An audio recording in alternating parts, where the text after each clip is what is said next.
That's what I'm talking about. What's going on, everyone? Welcome, Arvanauts. Welcome to Adventures in Middle-earth. It is day 28 of Adventures in Middle-earth.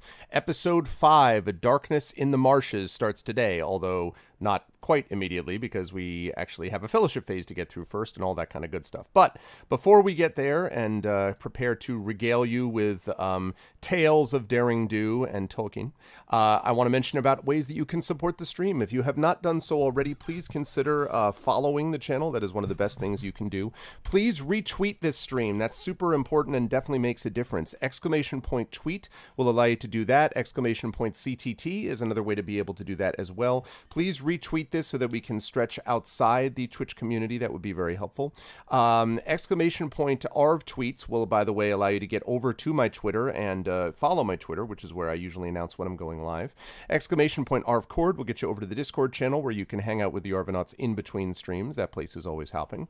Exclamation point ARV Shop will allow you to check out my merchandise area. Right now, this just has Infinity and Beyond stuff, but in the not distant, too distant future, it is going to also have Esper Genesis, and it's going to have Assignment Impossible stuff there as well. So please check that out. That also supports the channel. Also, of course, supporting the Patreon, which is up to $428.96. Exclamation point ARVTreon has definitely made some positive movements forward, so that's really good. Exclamation point ARVTreon for that. And last but certainly not least, that sub button right above the sub window is always a good thing as well. That will allow you to use awesome emotes and get custom sub badges and all that kind of good stuff as well. So please check that out too, and please support the channel in any way that you can.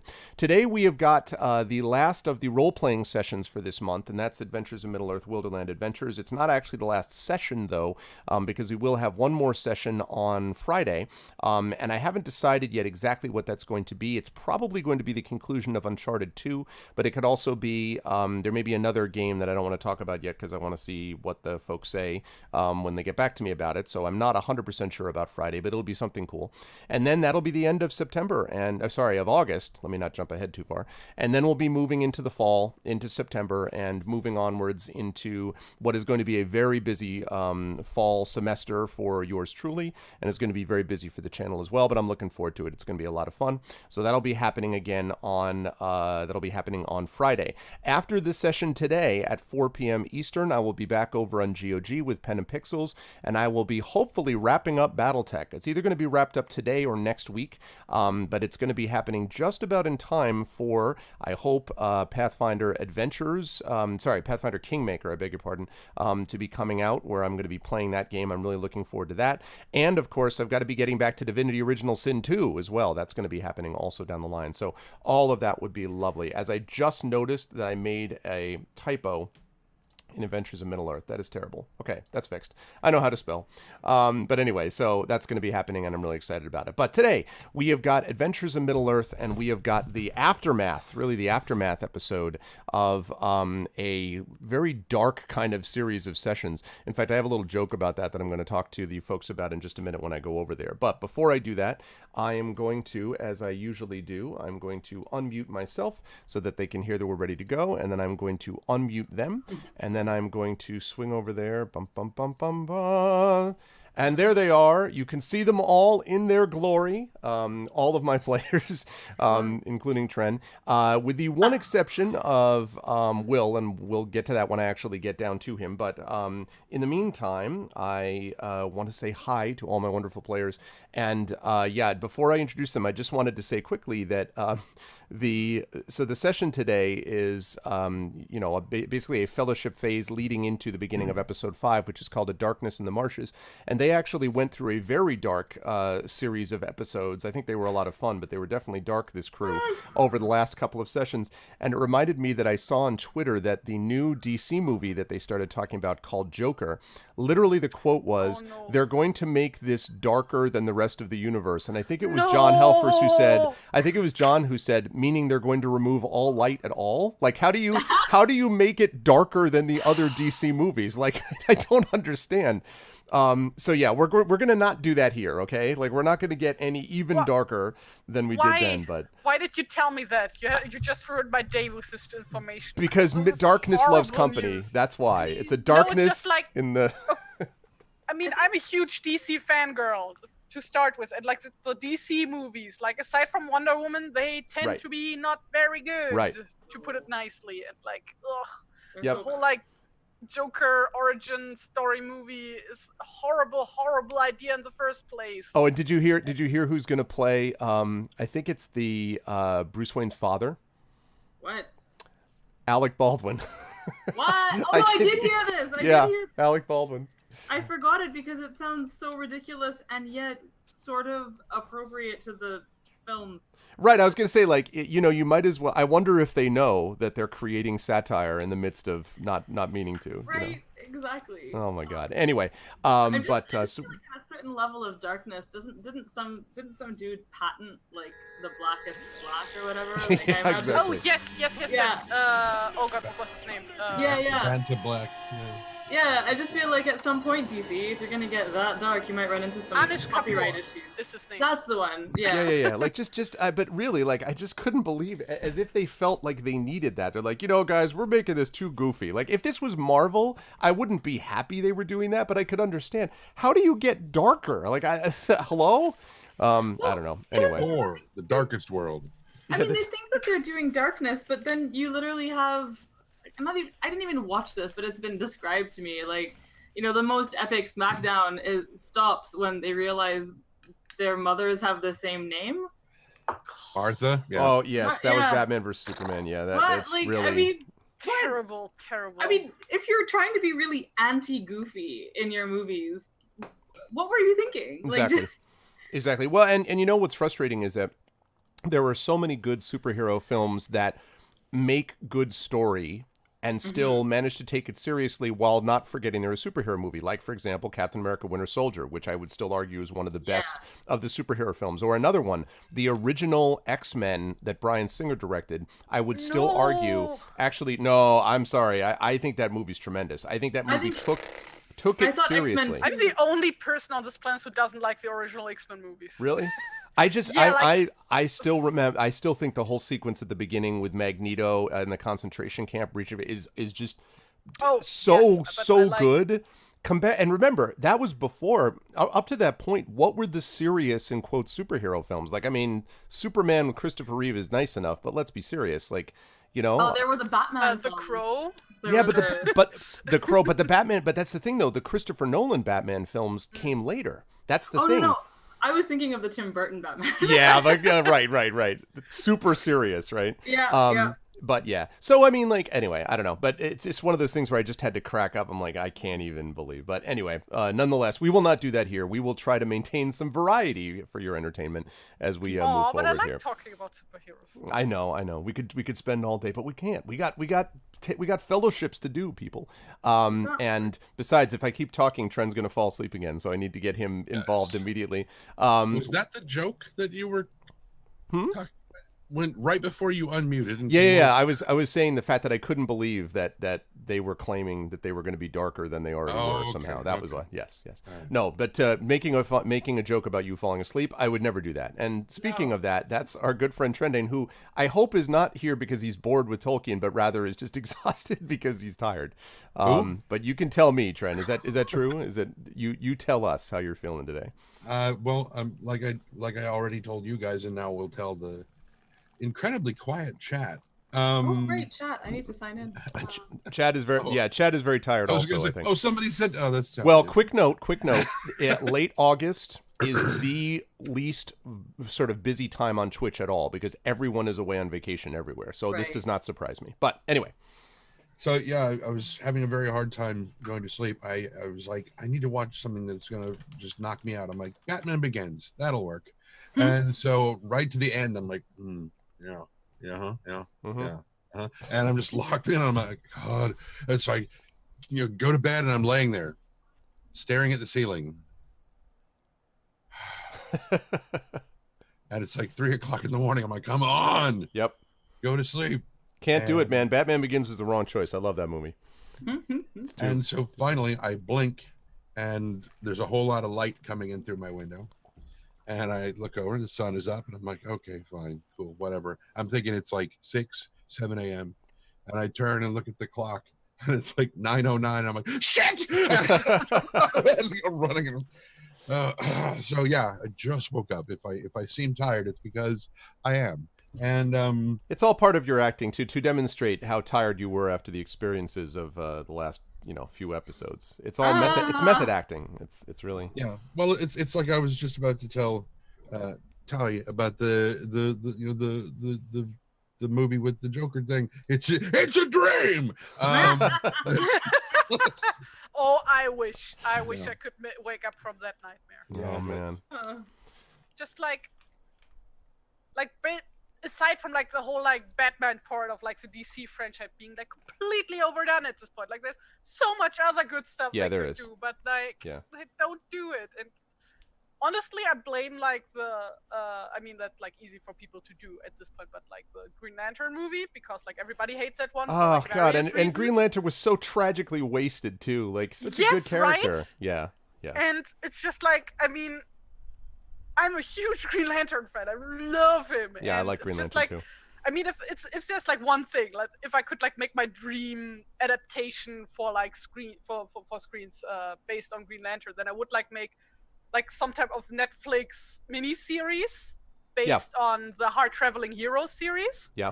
Where Green Lantern and Green Arrow travel the Americas during the 70s because like Green Lantern comes home from space and is like completely out of touch with like problems on Earth, and Green Arrow is like, yo dude, let's like do a tour and I'm going to show you how fucked up this country has become. And they could do so much with that, especially now. And it's well, look, I mean so that what you've just described, I think needs to happen. So if DC could get on this and like contact us immediately, we have a person to be ready to do it. Anyway, Trent, who are you playing today?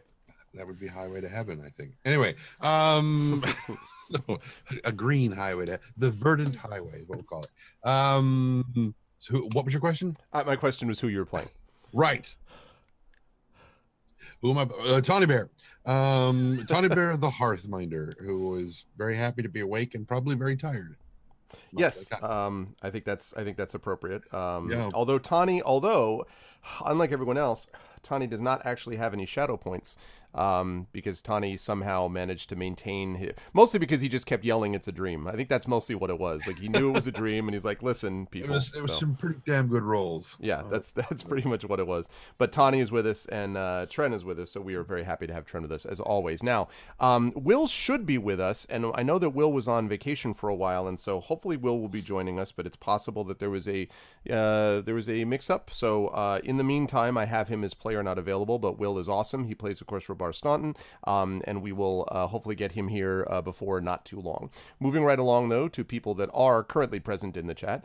The previously mentioned, we need to do a new Green Lantern, Green Arrow Buddy 70s series, and that, of course, is Terry Toons. Hi, Terry. Welcome back. And you don't have to wax philosophical in this for too long, but I just want you to say, like, a few words about Legoland. Like, tell me about Legoland, the world of Legoland. Okay, so like just like to give context to the people, like I went on vacation to Denmark for a week 2 weeks ago, and we obviously went to Legoland too, and it was so amazing. I loved it. They have so much stuff there, and everything is beautiful, and so much just nice things to look at, just like seeing like all the amazing things they built. Like for example, they built like from a few billion bricks, they built a life-size X-Wing that you can sit in. Yep. It's beautiful. They brought something like that on tour to New York, by the way. My daughter went and saw that Lego X-Wing. Yes, it was amazing. Finally can scratch that one off the bucket list. So very, very awesome.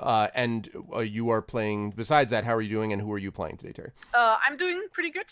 Been a bit tired today because weather stuff. But no, other than that, I'm pretty good. And I am playing as Inge, daughter of Ida. Yes, daughter of Ida. And she is a dwarf from the people of the Erebor. And she is a wanderer and a stonemason. And also she has 10 shadow points at this point. She's which had is a some serious shadow. real issue because like... 10. Yeah, and her wisdom is 11. So, if I understood the rules right, that's a real issue at this point. So. Yeah, I think I know what you're doing during your fellowship phase. Mm-hmm. Yeah. Although, Inga, I have you at 6. When did you get did I miss a set of shadow points? I think I had you at 6 shadow. Well, I just have the number punched in here. I don't remember all the details of last session. Didn't we lose 4 think you when we lost came back? some. Yeah, you I lost did? some. Yes, and that's why. Okay. Because I was like, wait a minute. Because I Well, have I'm you not at gonna 6. argue with that. I think I have you at 6. It's still. I mean, it's still not. You still need. That's still not great. But I have you at 6. Robar's at 5, and River's at 5 is what I have. I just remember rolling as for a lot. Right. All There the were time. a lot for sure. But when we came out of it and we came back to ourselves, we lost 4. We did? That's why I'm at 0 instead of 4. Right. Robar and the River, I think, were higher initially, and then I think this reflects that because I have Inga at 6, Robar at 5, and the River at 5. I mean, I have it at 5, but that's because I didn't subtract anything. That's why I was asking what I asked this before in the in Discord, but what Irame's kiss actually did mechanically, and I wasn't sure if that. Yes, was I'm going to talk about that when we get started, because I Okay. do that, but that doesn't affect this. Okay. No, I'm at 5, having not deducted anything. If we did get deductions, then I would be lower. I'm pretty sure, because I had 0 going in. Right. And yeah. Let me double check and see. I'm pretty sure. I mean, I could be wrong, but I'm pretty sure. Okay, I'm gonna keep looking at this. Okay. In the meantime, though, in the meantime, let's say hi, Amal. How are you? And Sorry. how's life in the universe, and how have you been, and who are you playing? Life is pretty good. My husband and I spent a week in New England because it was our wedding anniversary last week. Yay, happy anniversary. And thank you. Happy anniversary! Married for 3 years. So also a good friend of mine of very long standing, was celebrating a birthday, and so we went down for that as well. So we spent a few days in Westerly, Rhode Island, and then we stopped in Western Mass to visit other friends, and then just got back last night and slept in our own bed, which was really great. And it's been okay. I'm not really looking forward to the start of term again. I'm quite eager to no longer look towards the start of term as a student at some point eventually. So we'll see. But in the meantime, it's going to be a busy week of catching up on all of the email that accumulated while I was on holiday and sorting through some stuff. But other than that, pretty good. My friend Betsy, who makes these amazing hair flowers, is also based in Westerly, so I picked up a new hair flower that I'm very pleased with. Nice. It's a Scarlet Pimpernel, except it's white. Anyway, it's a white Pimpernel.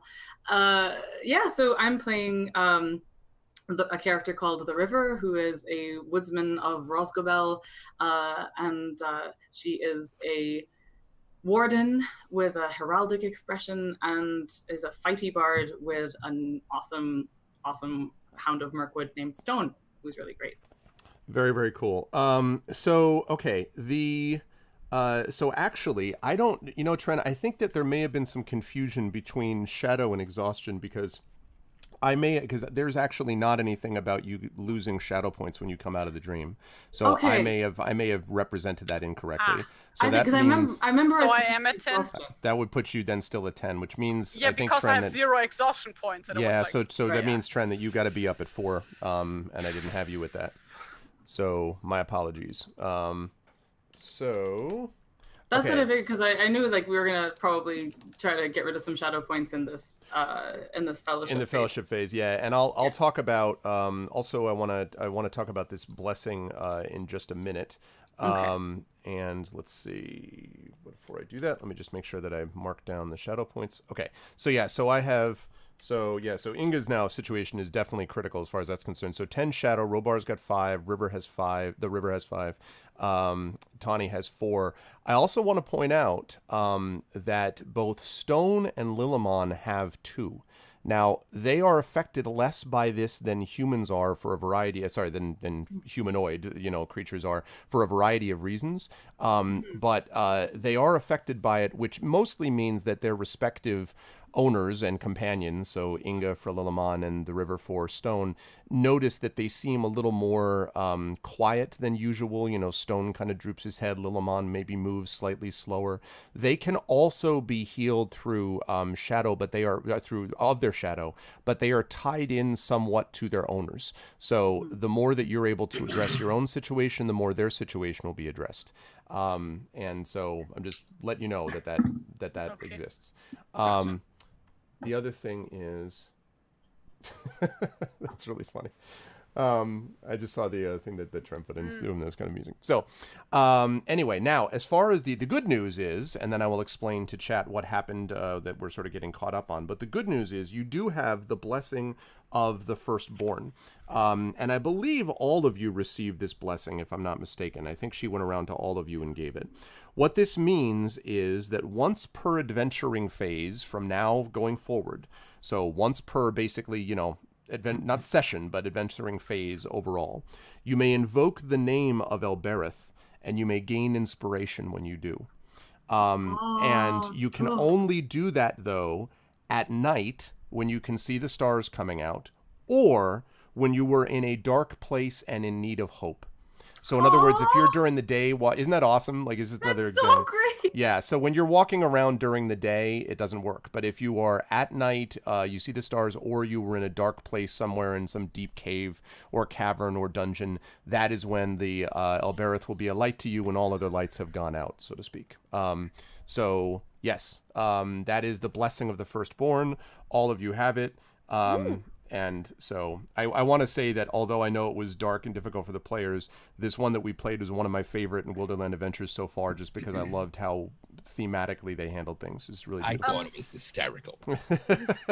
It was great. Can you send us that in text form so that I can copy it into my character sheet so that I don't forget? Sure. Let me do that now. So it doesn't have to be now. Just no, it's okay. We're not in an adventuring phase. Let's see, Elbereth. Invoke once per, because otherwise I'll forget. Or just tell what's it called and tell me the page in the book. That also works. It's Blessing of the Firstborn. Just for right now, it's not in the player's guide. It's in the Wilderland Adventures, and I don't want you looking at that for obvious reasons. So I will. Blessing of the what? Blessing of the Firstborn. So, I thought that was pretty cool. Yeah, paper bag, right? You're running around during the day and you really need inspiration. So you just immediately cover your head with an iron kettle and you're like, all right, I have no light. Elbereth, please. I don't think that's quite it, but yes, that's quite right, Bjorn. Frodo uses something like it. It is, of course, the phial of Galadriel that he holds up, but it's the same idea. And he does speak Elbereth at one other time. He actually says Elbereth when he's at Weathertop.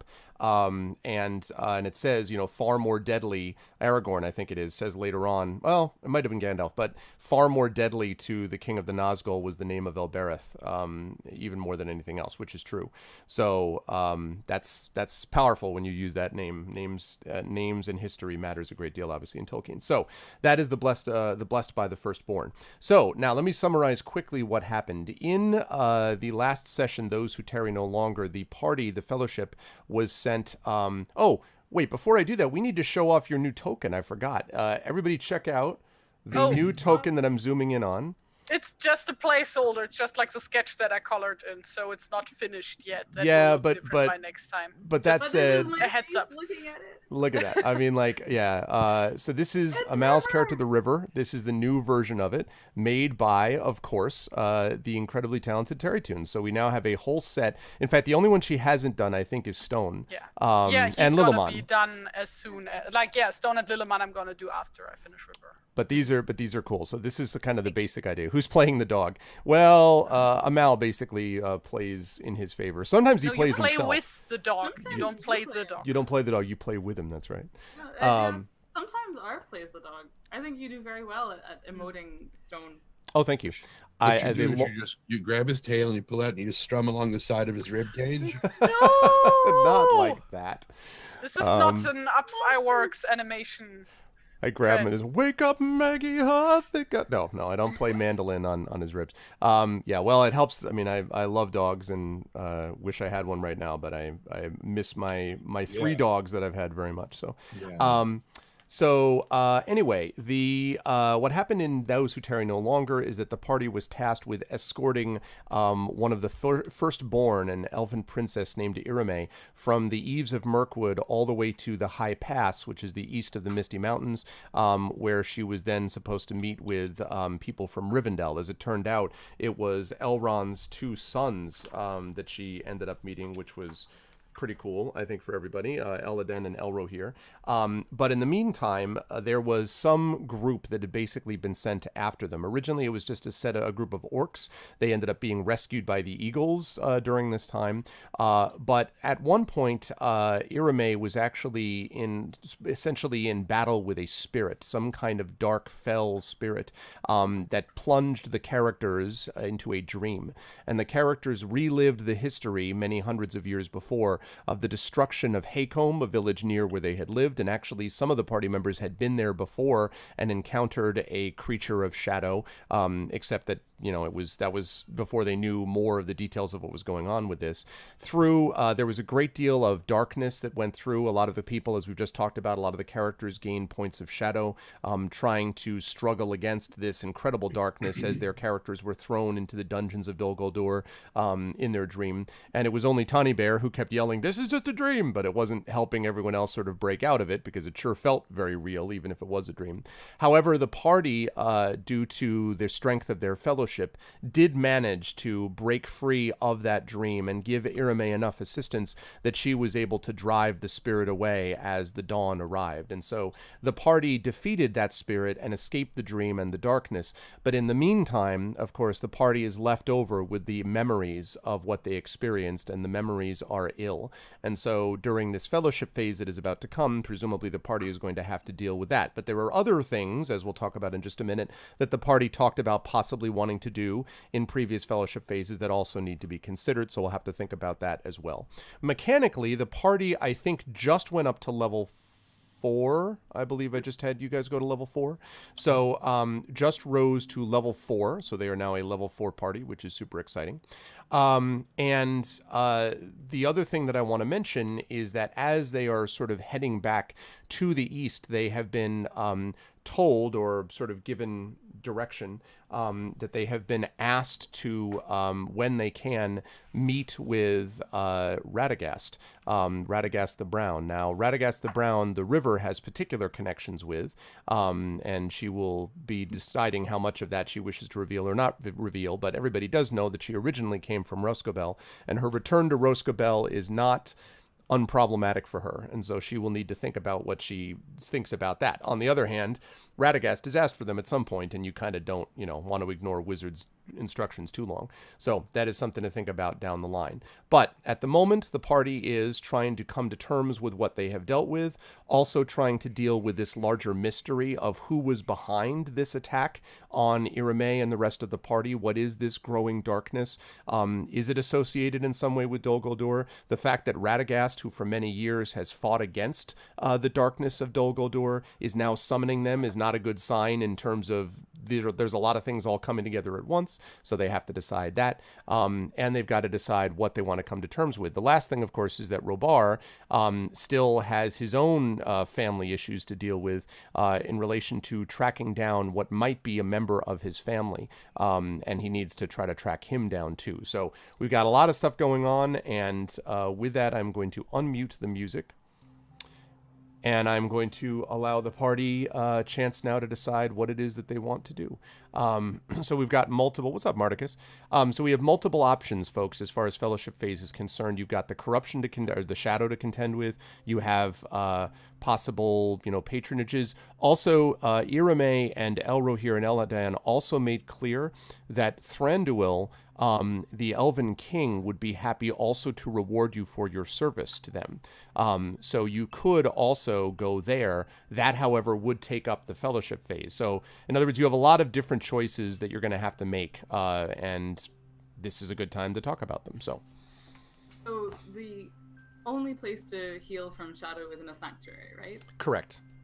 And our sanctuary options at present are Bjorn's house, the Easterly Inn. Is there any other one? And Lake Town. And Lake Town. Which is a long way away. But yes. Right. And through Mirkwood. And through Mirkwood. Thranduil is in Mirkwood, right? Thranduil is in Mirkwood, and now you don't know what he would or wouldn't recommend. But I mean, if he's willing to reward you, it's conceivable you could try to open up that area as a sanctuary also. That's another possibility. But again, that's up to you folks, and there's no guarantee that he would do that. You don't know what he's going to reward you with, just that he wanted to. The other question, so a mechanical question that I have is, like, if I was thinking of this in strictly character-based terms, right. It would make sense, I think, for River to bring everyone to Rosgobel and have them rest there if it were a sanctuary. But it's not.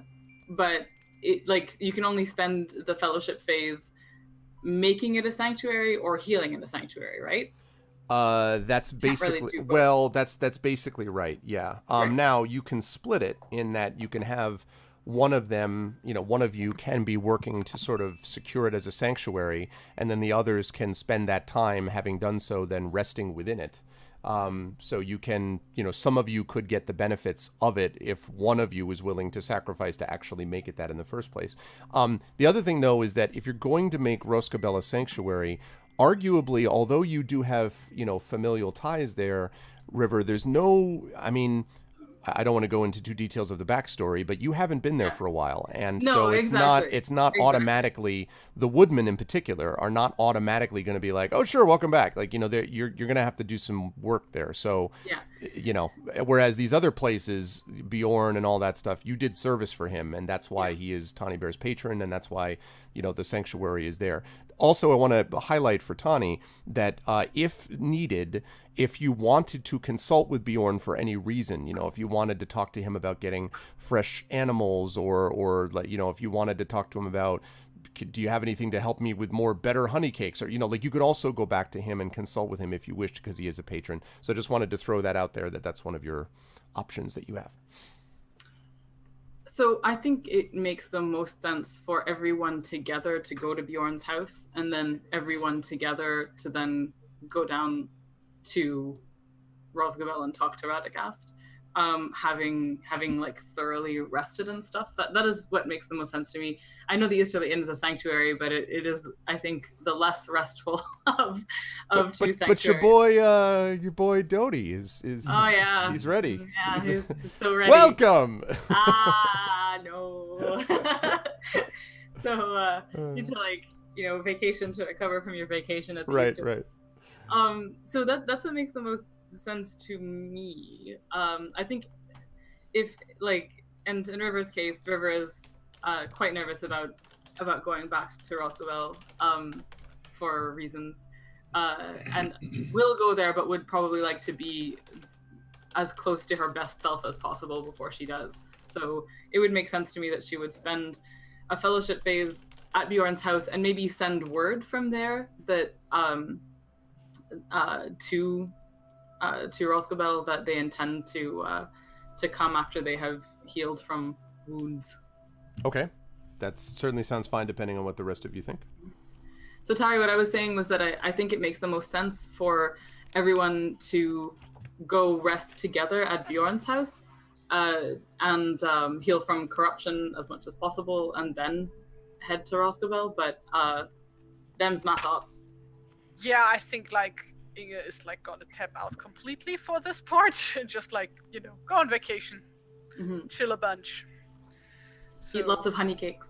Yeah, I also considered maybe have her actually traveling home, but that's a long travel through the Mirkwood. I don't know how helpful that would be. Yeah. So it's probably the wisest to go to Bjorn's place.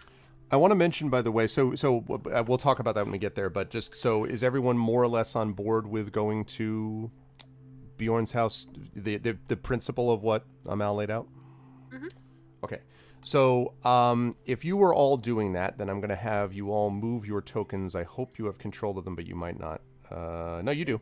So if you could all move your tokens over to Bjorn's house. And it takes you a couple of weeks to travel there, although you were not beset by any enemies. You move somewhat slowly, weighed down, and in particular you notice that Inga in particular seems to be very weighed down by her travels. You know, Inga generally is sort of straight ahead and nothing kind of bothers her and all that sort of thing, but she seems very weighed down by the experience of what she had. For your part, Inga, the light around you looks dimmer. When others laugh, you find yourself strangely distant from it, as if, you know, how can you people be laughing, you know, under these circumstances? And there is a sense of sorrow that pervades your steps. Really, it's a weight, if anything. And you feel it as well within Lillimon, who, as I said, moves a little bit slower. Just everything around you sort of has that darkness. When you arrive back at Bjorn's house, you are greeted, of course. Lillimon is actually greeted first by the horses, who go galloping out to him and kind of, you know, prance around and neigh. Lillimon actually looks happier than he has in several weeks as they sort of greet him. And you're brought into Bjorn's house, where Bjorn himself is actually standing on the front steps waiting for you, and he comes down laughing and he says, "Ah, I see you all haven't been eaten up then by dangerous bears, eh?" And he goes over and he claps you on the shoulder, Tawny, and he says, "Ah," and he stops as he sort of sees all of your expressions. He says, "Ah, so I see that you've come to me with somewhat more of a burden than when you left. Well, come in. The first step to anything is to talk about it, yes?" And he turns around and he whistles, and the horses immediately spring over, pick up a couple of your bags on the ground with their teeth and toss them over to several dogs that grab them by their teeth and are dragging them carefully over to one side as you all enter Bjorn's house and sit down to rest. Quick, sorry, I can't seem to move my token. I was able to move stone, but not... Oh, I know why, because I didn't. I'm sorry, because okay. It's brand new, that's why. My bad. Right. This represents... She's so far away! Exactly, I was wondering, I was like, I figured you were just waiting. There we go. Should be good now. Yeah, sorry. Woo-hoo. Okay. All right, so you were in, you're in the house, sitting down around the table, and Bjorn, as you're enjoying one of his famous meals of just delicious fresh food, honey directly taken from the beehives, and so on, he says, as he's sort of sitting back at the table, "So, I know that you've got something about you that's different. You're welcome to talk about it if you wish, or keep it to yourself, but my experience is shadows concealed generally grow longer. The way to deal with it is to shine some light upon it." River would usually be the one to kind of speak and explain, but she just kind of looks at Tawny instead, and kind of hopefully. Bjorn, do you remember some months ago, I believe I told you about a period we were over near the high pass, and I had a rather unsettling dream and woke to find myself basically up to my face in a marsh, bordering on drowning in the muck.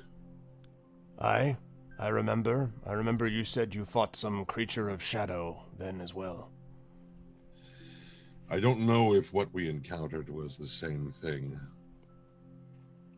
but this time it held all of us, the whole party, and we were escorting, and he says the elf maiden's name, and I can't think of what Irame. it is. Thank you, that woman. That woman! We were tasked to escort Irame to the borders of the high pass, and near the village, what is left, well, the ruins of Hakem, and he explains the whole thing. That's fine. That's fine. And it, though I'm still certain that it was a dream, it was a very weighty dream, and it is a burden that we all still carry with us. So he nods solemnly and he says, I had hoped that after the Battle of the Five Armies, the shadows would recede for longer. But there seems to be some foundation of evil there, something that underpins it. I haven't figured out the details yet. I have, during my wanderings, seen gatherings of evil folk. Some dangerous men from the south, some orcs and goblins, some, I hear rumor, coming even from Gundabad and beyond. If Gundabad is producing more evil creatures to take the good people of Middle-earth into its wake, then it is a dangerous circumstance. But I'm not sure what I can do. What we do here is push back the evil, build civilization to the extent that we can. And he sort of thinks to himself, kind of nodding back and forth. There's always this strange experience with Bjorn because, of course, he sits on this bench with his legs underneath the table, so he always has this sort of, there's always kind of an odd experience whenever he looks thoughtful of sort of watching him, and he looks like this overgrown kid, in a way below this table, and he kind of rocks back and forth, and he says, even the animals feel it.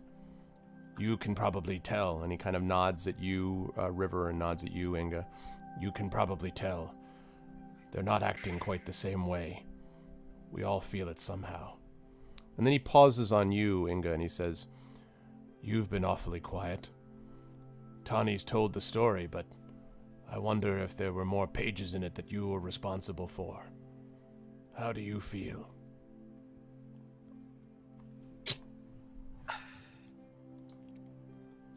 Well, I almost died in there, so I don't know what more to say about that.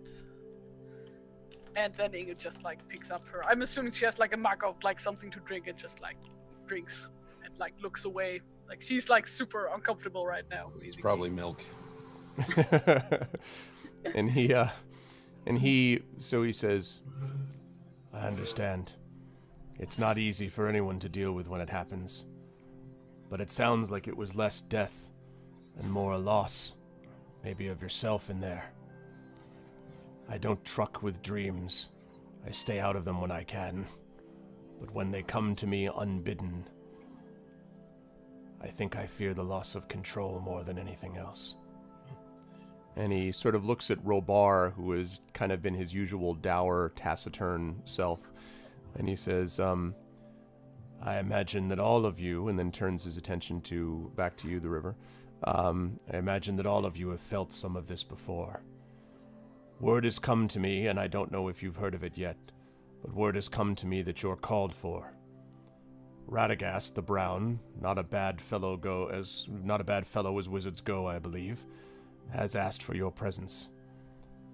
I don't much hold with the doings of wizards either, but Radagast has been a friend to both woodmen and the creatures of the woodlands for a long time. If he calls for you, he must have a reason to do it. I would not send you away from here until you were ready, but his call suggested that time was somewhat in need of pursuing. And so, rest well, but then be prepared. Sometimes we must shoulder our burdens and push through the darkness we feel, lest we fall into a darker pit on the other side of it.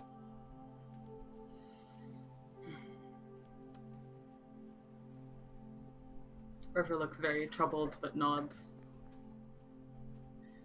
and says, "If it's possible, if you know anyone heading down in that direction, to take word that we'll be on our way as soon as we can, I would be very grateful." He says, all right, I'll have one of the swallows send word, and that should give you a little bit more time. In the meantime, if I may, I am no great advisor of men or dwarves, but if you would take my counsel, I would devote your every second to rest here, until you are finally driven to leave. I would spend every moment remembering what light you fight for in this world. Tawny, I think you'll find that the honey of mid-autumn is particularly good vintage. I'd get to using those ovens of mine more effectively than I've been able to. And he looks to Robar and he says, I understand you've got family business. You can attend to it as you wish, but rest is also of value.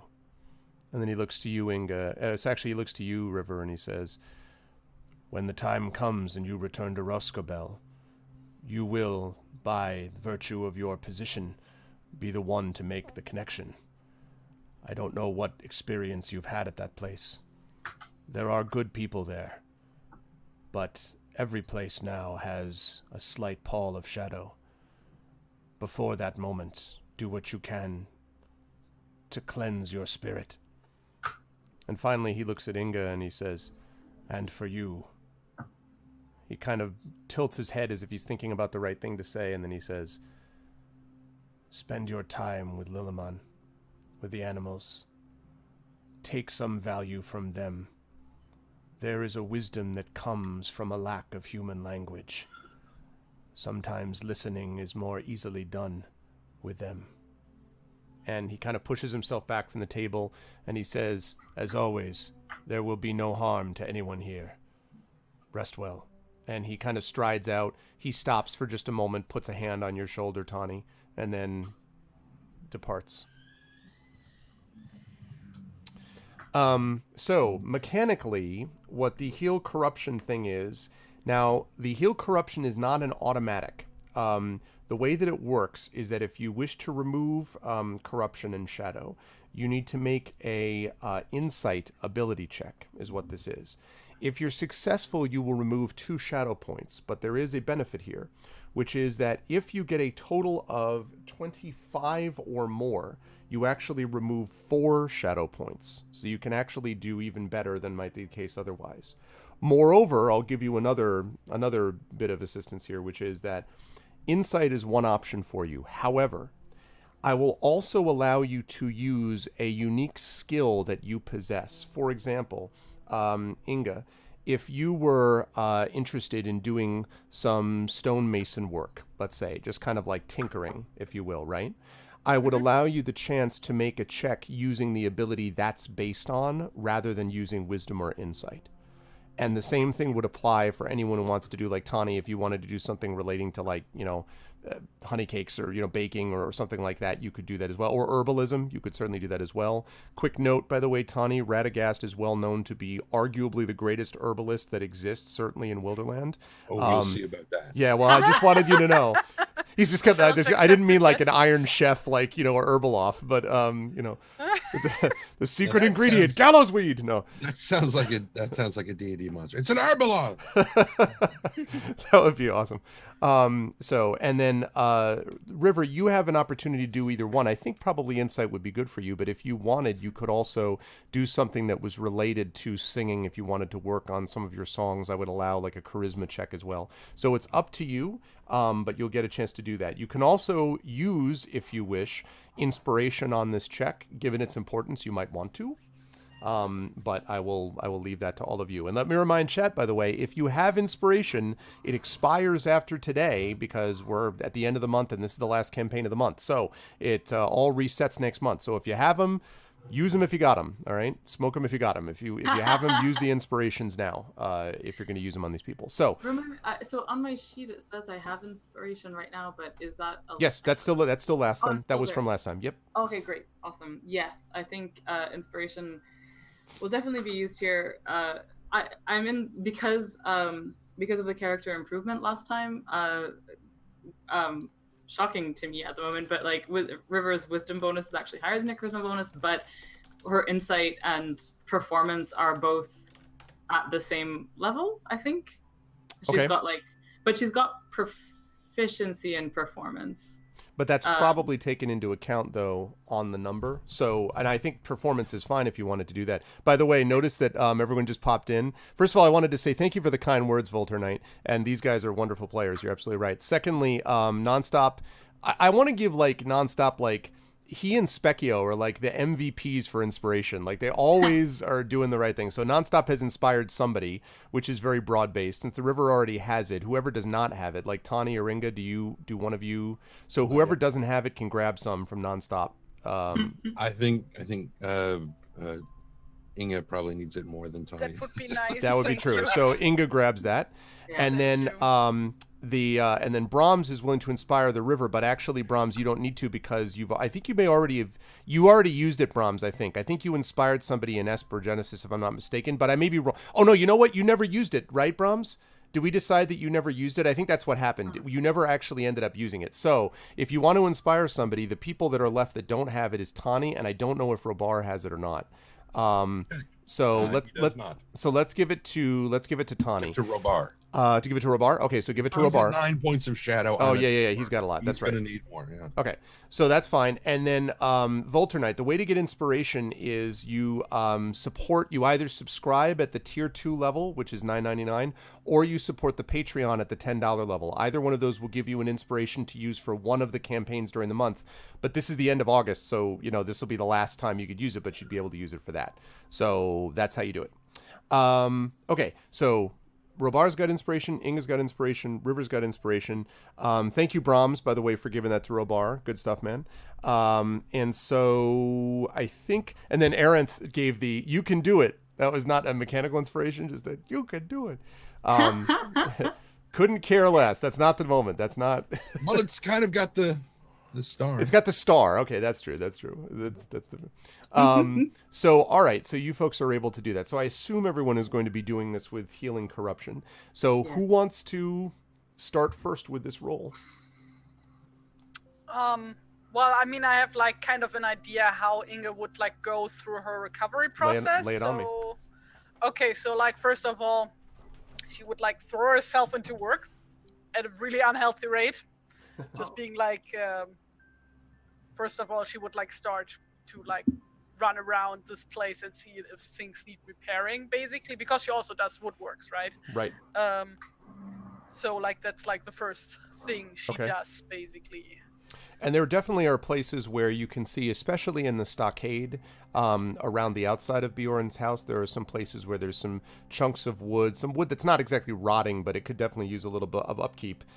In fairness, it's probably not anything that would have a major impact, but cosmetically, you're kind of like, I could make this look a little bit better. You know what I mean? Like most of the stuff in the stockade is fairly well kept, but there's definitely places where you could make it look cooler. Basically because she is like so, like, how do I put this? Stressed out. Oh no, I get it. Nicely. Totally get it. Like yeah. Basically, she would be like completely offended by the slightest. Yep. Plenty of that. Like just like the slightest. Like not properly done. Plenty of that work here. Yep. So yeah, she would like go, can't leave anything to these Bjornings, and like starts working right away. Okay. And curses a lot the entire time, and is just like really, really grumpy the entire time, basically. Okay. I like that. As you're doing that, then let's see how this does in terms of making you feel better about circumstances, etc. Okay, I'm not gonna use my inspiration for that one yet. I'm saving that one. You're not using it for the shadow point No, thing? because like I have like 10 points, and like the maximum I could lose per roll is 4. You said, right? Right. So I'm gonna save this for a later roll where I think it's more appropriate. You will hear later about that. So. Okay. All right. So I just do wait, how do proficiency rolls go again? Should be able not proficiency, what's it? Should be able to... I just click the tools, Correct. right? Yep, on the sheet. Carpenter's tools. Wow, look at that. Wow! Doesn't even need the inspiration. Hooray! Hot damn. No. All right. So as you're sort of, again, carving, shaving, kind of moving things while swearing up a storm, you notice there are occasionally Bjornings that come by, of course, to chat with Bjorn about various bits of business. And as the couple of days pass, they sort of look with amusement upon you. And then a couple times they kind of talk to each other. But then as they continue to see you doing work on, for example, the front gate, they fall silent. There's sort of a a sense of grudging respect you think that they have for you. And as they sort of pass by, they sort of nod respectfully at you as you continue your work for hour after ceaseless hour. And you do redeem 2 shadow points, so you are down to 8 now. And as you have that experience, by the way, of doing that, you feel the burden lighten. It does not pass completely, obviously, but you feel it definitely somewhat lighter than it was. And you are reminded again about what it was that always has made you happiest. One of it is traveling. 2 of it, of course, was friendship, which is a reminder of the love that you had with your husband. And 3rd of all was the process of working together. And of course, you worked with him, and that was one of your fondest memories of working together on these things. And that, too, is of comfort to you as opposed to being a source of grief. Also, I should have mentioned about the hit points. I just want to double check here. I think I had you roll, or did I not have you roll for the hit points for level 4? Did I? I'm pretty sure we did. Okay. Yeah, and I rolled like S again. I think I had you at... So are you at 28 out of 28 hit points? I think this is what we... I think this is what we did because you hadn't had a chance to actually... Your maximum went up, but you hadn't had a chance to actually have anything else. So I think you're at 28 out of 28, Inga. I think I'm at 30 out of 30 right now. Oh, 30 out of 30? Okay. Sure. Yeah. River, what do you have for hit points now? 32. Sorry, I'm 32? Yep. 32 out of 32. Lovely. And Tawny? 35. I'm 30. 30. 30 out of 30. Sorry, I was looking at Robar's. My sheet is over there. Robar's is over there. Okay, and he's 35 out of 35? 35. Okay. All right. Oh, can I just like mention like while she like repairs stuff, she like constantly starts commanding Bjornings around, like because like these are like tall people buildings, right? Yeah. So she's constantly like, here, lift that thing up, or like carry that log over there, or something like that. They definitely do that. As I said, this is part of that respect. You also, of course, are assisted as well by many of the animals, the horses that kind of lift things on their back and stuff like that. Aw, that's so cute. They bring those things over to stuff like this. Animals are an enormous part of how this stuff is all maintained together. Sometimes the sheep will actually bring you out food at the gate, and occasionally Bjorn himself kind of walks by, gives you an admonition not to work too hard. But then you'll notice whenever he passes, usually 10 to 15 minutes later, there's a mug of something showing up on a tray from, borne by one of the sheep or one of the dogs. During this time, incidentally, you notice that Lillimon, who also has been helping you, seems to feel somewhat lighter also. And actually, Lillimon's shadow points are removed through this. So he is down to 0 again. And he feels much better. Also, you think just hanging out with his friends at Bjorn's house is also helping him too. So he seems to feel much, much better. All right. Yeah, it's one of my favorite parts of that whole sequence with Bjorn is the animal servants thing. I was very offended. I have to tell you all this story quickly. I was very offended because I was trying to log into my university account, and they have a whole thing where they change the PIN or whatever. So I had to put in my security question, and they're like, okay, so what's your favorite book? I'm like, The Hobbit. And they're like, incorrect answer. I'm like, no, it ain't. All right? It's not wrong. That's my favorite book. And it turns out they had like added an underscore or whatever, and that's why. But I was just so I was literally talking to the poor IT guy. I'm like, look, I know what my favorite book is. And the guy was like, I think it may be an underscore, sir. And I'm like, okay, that's all right. That's fine. Thank you. But now you have to change that security question. Yeah, I know. Yeah, now I'll have to change it. That's fine. There's many more where that came from, but that just really cracked me up. I'm just like, God damn it. Don't tell me what my favorite book is. Anyway. I'm just imagining like Inga while working and like having all the animals around her, like singing that one song from like This Day's So White, like with a smile and a song. Oh yeah. Are you doing with the same vibrato? Yeah, obviously, like Inga has like the highest voice ever. And, I'm just like imagining like her in that dress that would look so amazingly, because she's ripped, right? Right. So, no. That's pretty funny. I do like the idea of her having a singing voice like 3 octaves higher than her speaking voice. That would really crack me up. But anyway, she does feel better. And the shadow still remains, but not to the same level that it did. Okay, let's, I guess, do we want to do Robar next? Since, I don't know what he would do. I don't see. Yeah. Well, I mean, he's like, it's a good question. Still, like, his, like, quest is to, like, find his, probably sister.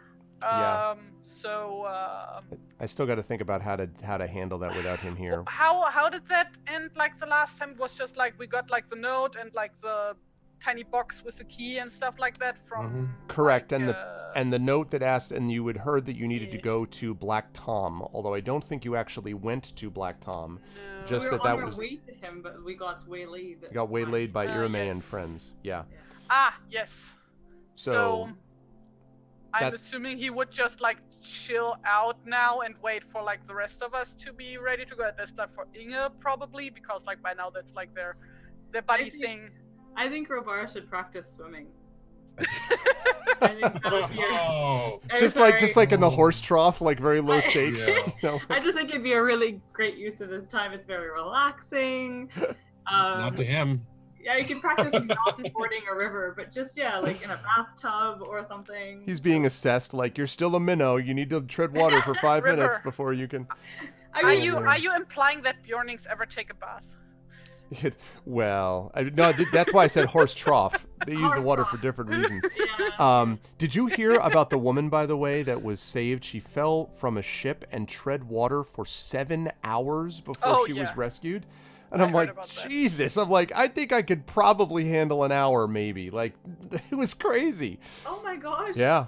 What option did she have? Well, right. It was either that or we'd never hear from her. But, like, but still. She must have had a life vest on. I don't know. I don't know. Oh, man. But it was I it will was check. it was very impressive. I think what, under these circumstances, at least what came to mind as to what Robar would probably do, because he would feel a bit out of his depth in a situation like this. It's like, what do I do? He would get a hold of a map, and he would spend hours poring over that map and making notes of what movements of the enemy and whatnot he had seen in certain locations, so that he could then hand that map off to someone else to say, here's the movements that I've noticed. It Even just if it's a matter of bringing it down to Rosgobel. Yeah.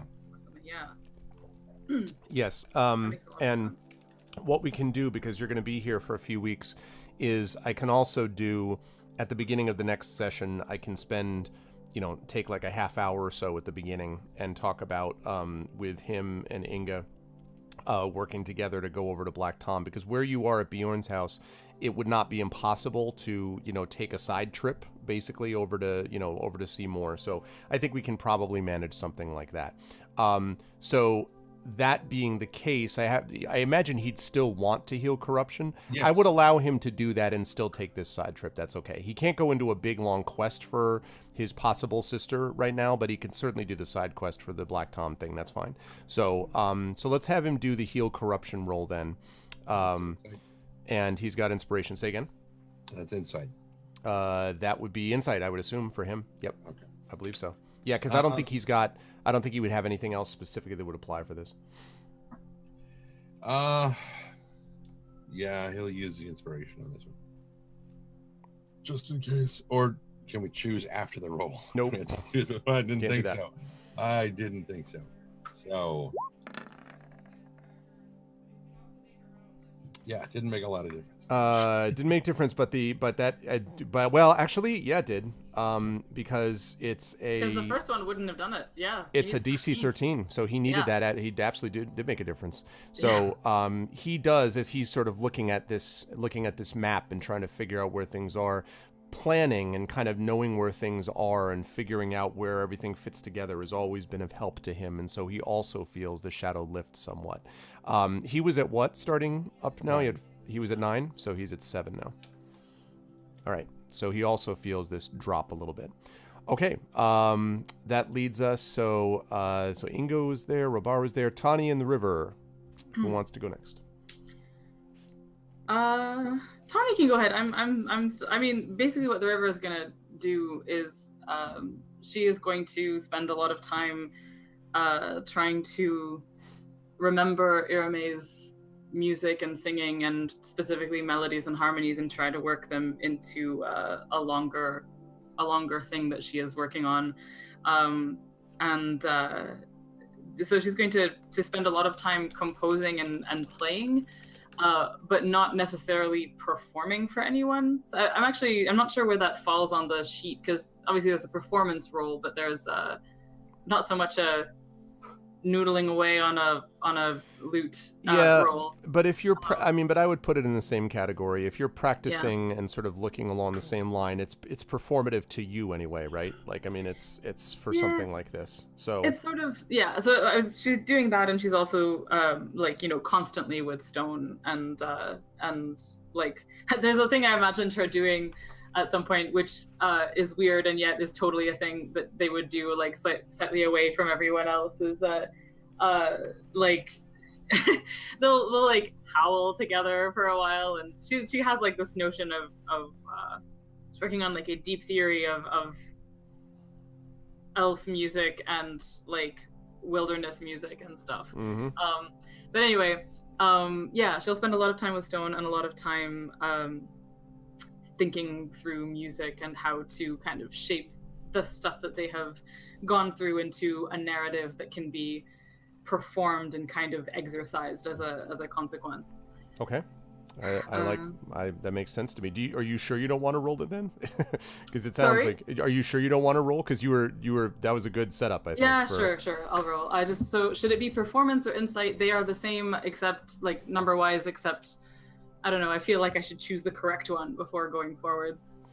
I think it depends on whether you view her as spending more time in silent contemplation, or whether you view her as feeling like she has contemplated, and what she needs to do is figure out how to communicate that to the outside world. It's the drafting versus the editing, I'd say, of writing, right? What do you want to be, drafting or editing for this?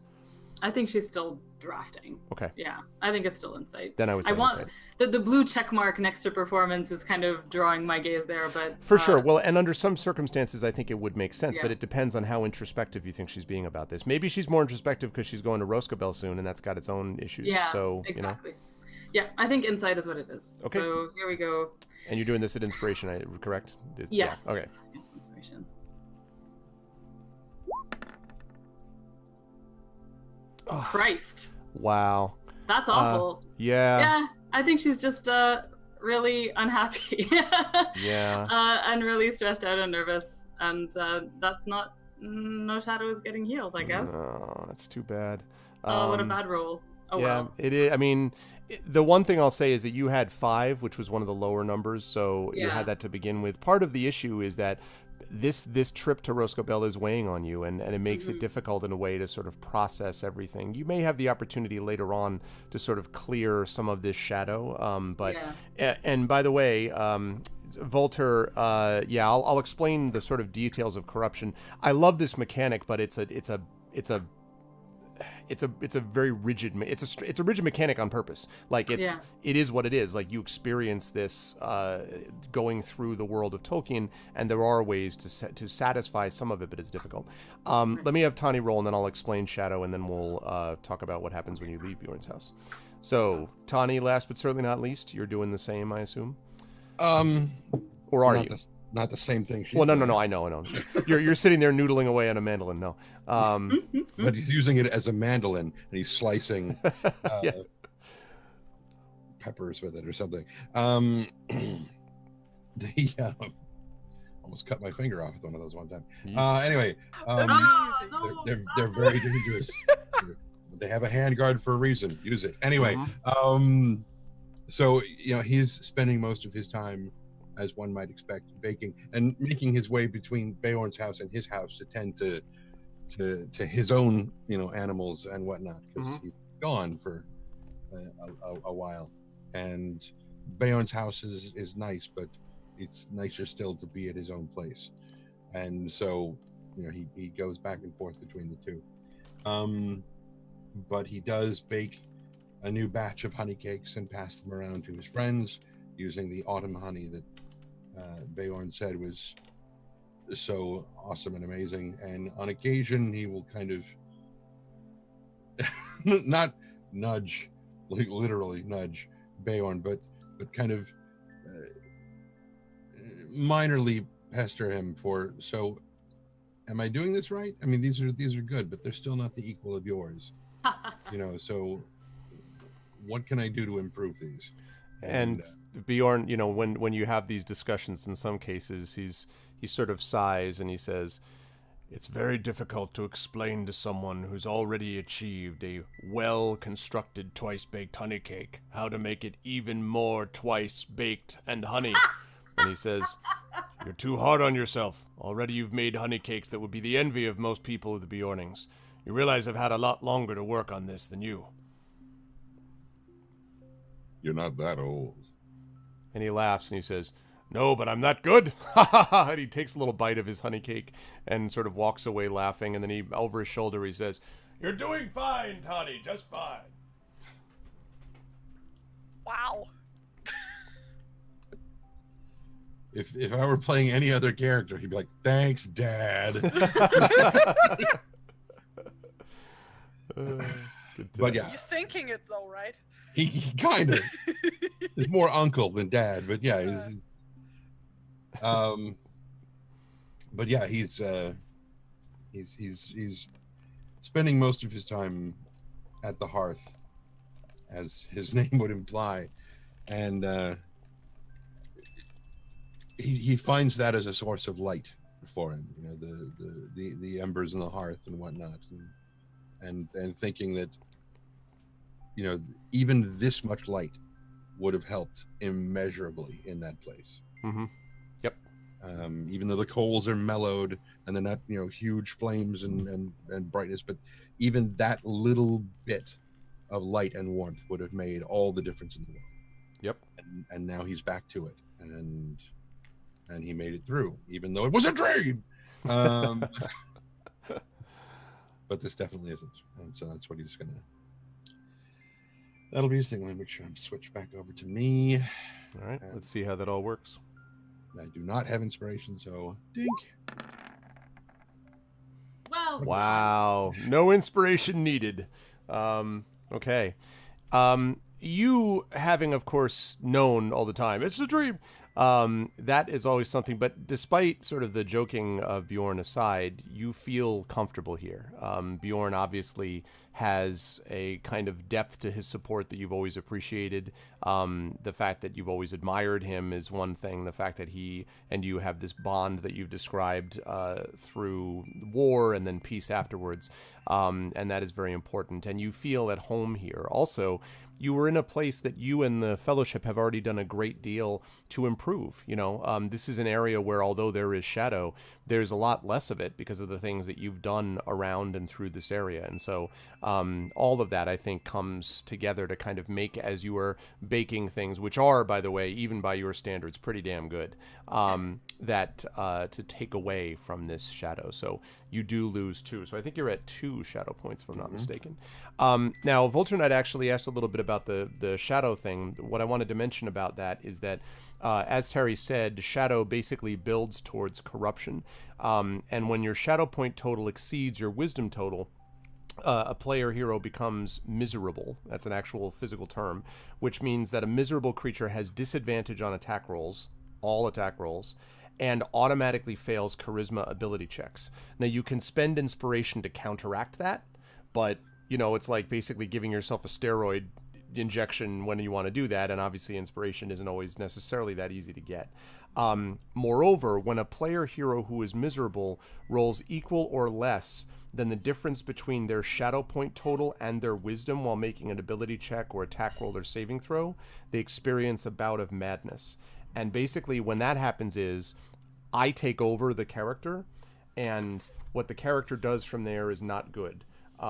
Rage, reacts aggressively to a perceived threat, wretchedness, a deep state of depression, desperation, they can't take inspiration or anything else, lust for particular objects, greed, stuff like that. And when the madness finally passes, all of the shadow points that they've accumulated since their last bout are removed, but they are replaced with a single permanent shadow point. This permanent shadow point cannot be removed in any way.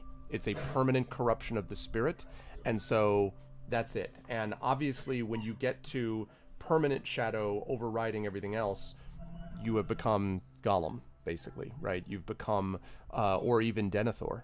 is a good example of that. A similar bout of madness that undertakes you. And maybe Denethor is a better example, because Denethor's corruption, remember, was not just a corruption of evil being a bad person. It was a corruption because of his failure to understand his own limitations, his belief that he knew everything and did not.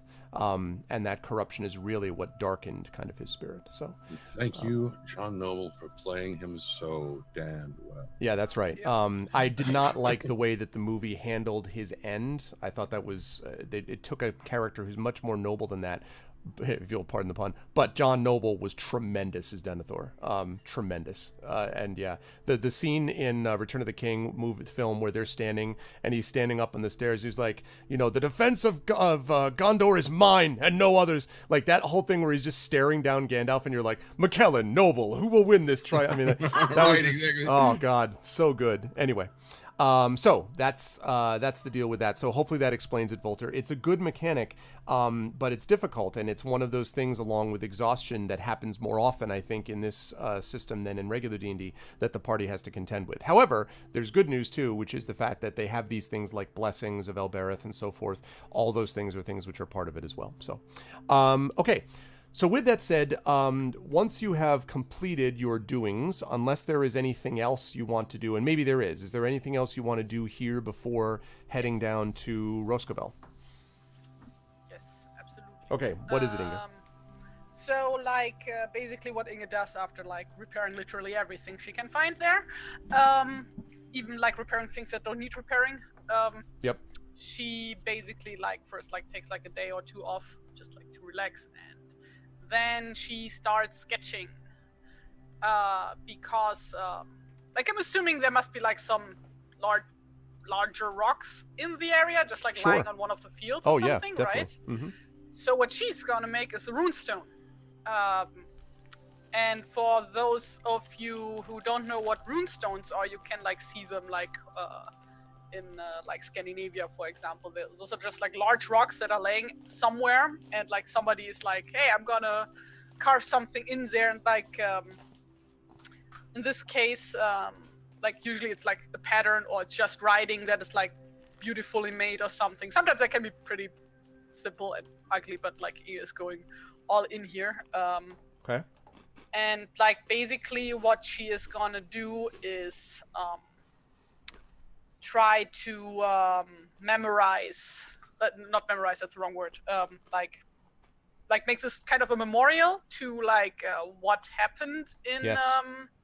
What's the town called again? Hakem. Hakem, yes, basically, and it's gonna be a memorial for the boy who died in the Very nice. yes. Very nice, Inga. What was his name? I have to look it up again. Do keep Haleth. notes. I believe it was Haleth, if I'm not mistaken. Yeah, Haleth. Yeah, she's gonna make a memorial for him there. So yeah, she's gonna take a lot of time for that, especially the planning phase. So yeah, this is what I saved the inspiration for, because yeah, I want that one to be good. Oh, very nice. Yes. Is anyone else helping you with this, by the way, Inga? Or are you doing this all no, on your Inga's own? doing this one completely. I figured. I just wanted to see. Okay. She doesn't even tell other people of this one. She's just at some point sits in I'm assuming I don't know I'm assuming they don't have during the day she finds a quiet corner where she can be on her own and start sketching, and then at some point she gathers the tools and gets to work somewhere in the fields. At some point during Inga's work on repairing stuff, though, I'm sure Tawny probably brought her something to eat, and since he's a woodwright, he probably helped her with some of the repairs around the place. Okay. That has nothing to do with what you're talking about with the runestone, but he probably helped out with it. Nice. Okay. What is a woodwright? What is a woodwright? Carpenter. Carpenter. Okay. Kind of. But yeah. So do I just do one masonry roll, or do I do? Well, two, if you're using because inspiration, it's 2 steps basically. Right. If you're Well,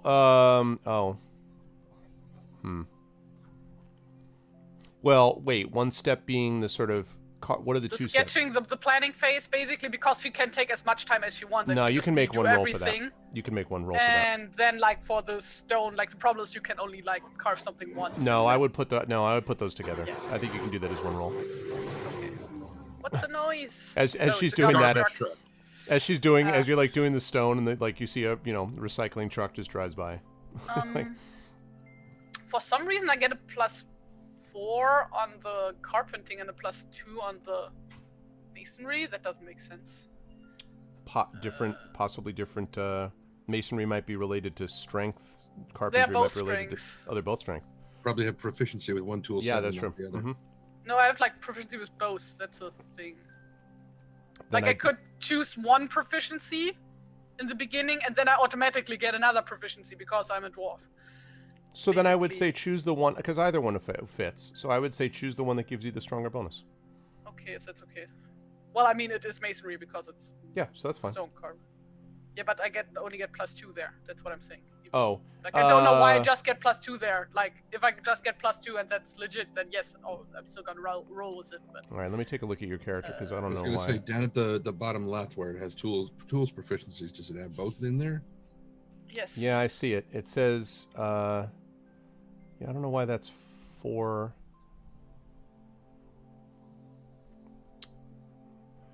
Yeah, it says 4 and 2. I don't know why. It's odd. Both attribute is 4. I mean, the thing is that according to... You should theoretically have... It should be 4 for both. You have strength for both. You have proficiency for both. So I don't know why that's 4, but it should be 4. Oh, wait, why did you roll? I didn't... Oh, I hit it by accident. My bad. I was like, why did... I was like, you rolled. That's fine. Okay, but I'm gonna use inspiration for that one. Okay. So am I just gonna roll masonry and then like add a +2? That's fine. Let's do that way. Okay. And then later on, we'll have to fix the sheet, because it Okay. should be... I don't know why it does Okay. it differently either. What's up, Aaron? Interesting. So we're talking about... That was with advantage also? Yeah. Well, so as you're in the process of kind of carving this, and kind of, hammering it away, you notice that you're having a hard time kind of capturing entirely what you feel. The depth of your emotion, in a way, is what you wanted to express, the sort of depth of the loss for this character that died a long time ago and nobody outside of the dream you had is going to understand. And it doesn't really come together. You have choices that you have options. So you have options as to what to do here. Oh, she's gonna fucking smash it and find a new rock. Hoping Okay. that nobody saw what just happened. Okay. And just, All right. she wants this to be good, so. Okay. I'll give you... I would say that you have a chance to do 2 of these attempts. Basically, 1 more of these attempts, Inga. And then after that, you're probably out of time because everyone else is going to, be heading out Yeah, at that okay. point. Okay. You can also... go ahead, You are Roman. quiet, Amal. Oh, sorry. Why does it keep getting quiet? I was going to say, if, like, is Inga really, really dedicated to doing this completely on her own? Yeah, she is. Okay. All right. So if like, okay, I will. That's all right then. Okay, let's do this again. This time without advantage. What a waste. Well, that Hey, there you go. 17. Not better. See, eventually. So the second time around, it works much, much more closely to what you imagined. And what actually this memorial, Inga, what's the image that you put as this memorial? Oh, have you never seen runestones? No, I have. So it's not. So it's just okay. So what is it? What do the runes spell out? Let me put it that way. Like basically, like it is like spelled in Kustul, because this is Storm runes and stuff. But like basically, it spells out something along the line in memory of. What was it? Haleth. Haleth. In memory of Haleth. You just put an underline in memory of blank. No, in memory of Haleth, you went too soon. Okay. We will remember you as a hero. Something like that, basically. Okay. All right, you're able to do that, and it is the second time around seems to work, and in fact, there's a part of you that wonders, Inga, if this doesn't reflect the sort of the grind, the sort of thing that you had to go through this twice to really kind of make it happen, that didn't have an impact on how that all worked together. It's it was the kind of thing that, like, as you're in the process of going through it, you felt like you started to understand things a little bit more clearly about maybe your own feeling about this as you sort of make out the runes. And so by the time you're finished with it this time, it's the way you would have hoped that it would have been, I would say. It looks pretty good. Is this rock, by the way, that you found, is it visible to groups passing by? Is it sort of off by itself and hidden, or not? Well, this is like the base idea, because like Bjorn's house is like surrounded by like are they called meadows? Like, you know, where the horses stay, basically, like grassy fields. And like I'm just like assuming that like there must be like the odd rock sticking out somewhere.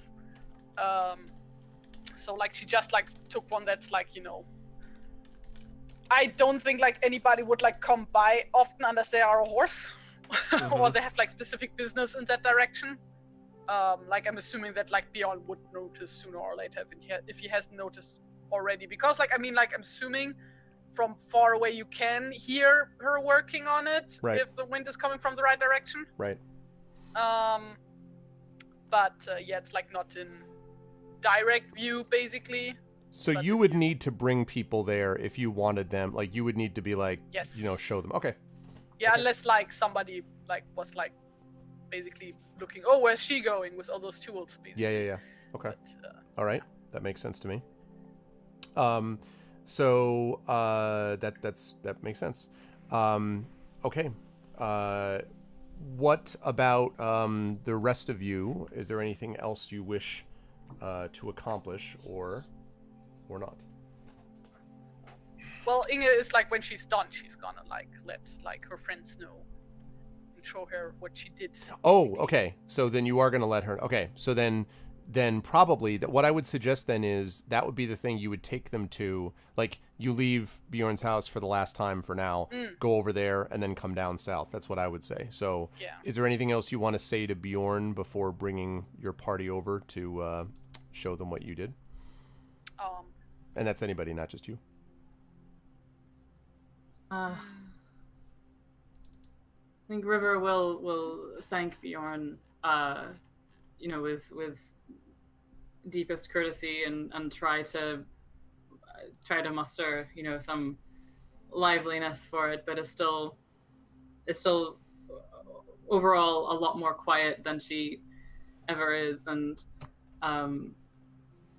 just kind of distracted and agitated. But I think she'll be like trying to busy herself with a lot of the stuff to do to get ready for a journey, but in a way that is clearly also trying to put off actually starting the journey. So like, oh yes, we definitely need more of this thing over here that I totally need to work on for another few hours and stuff.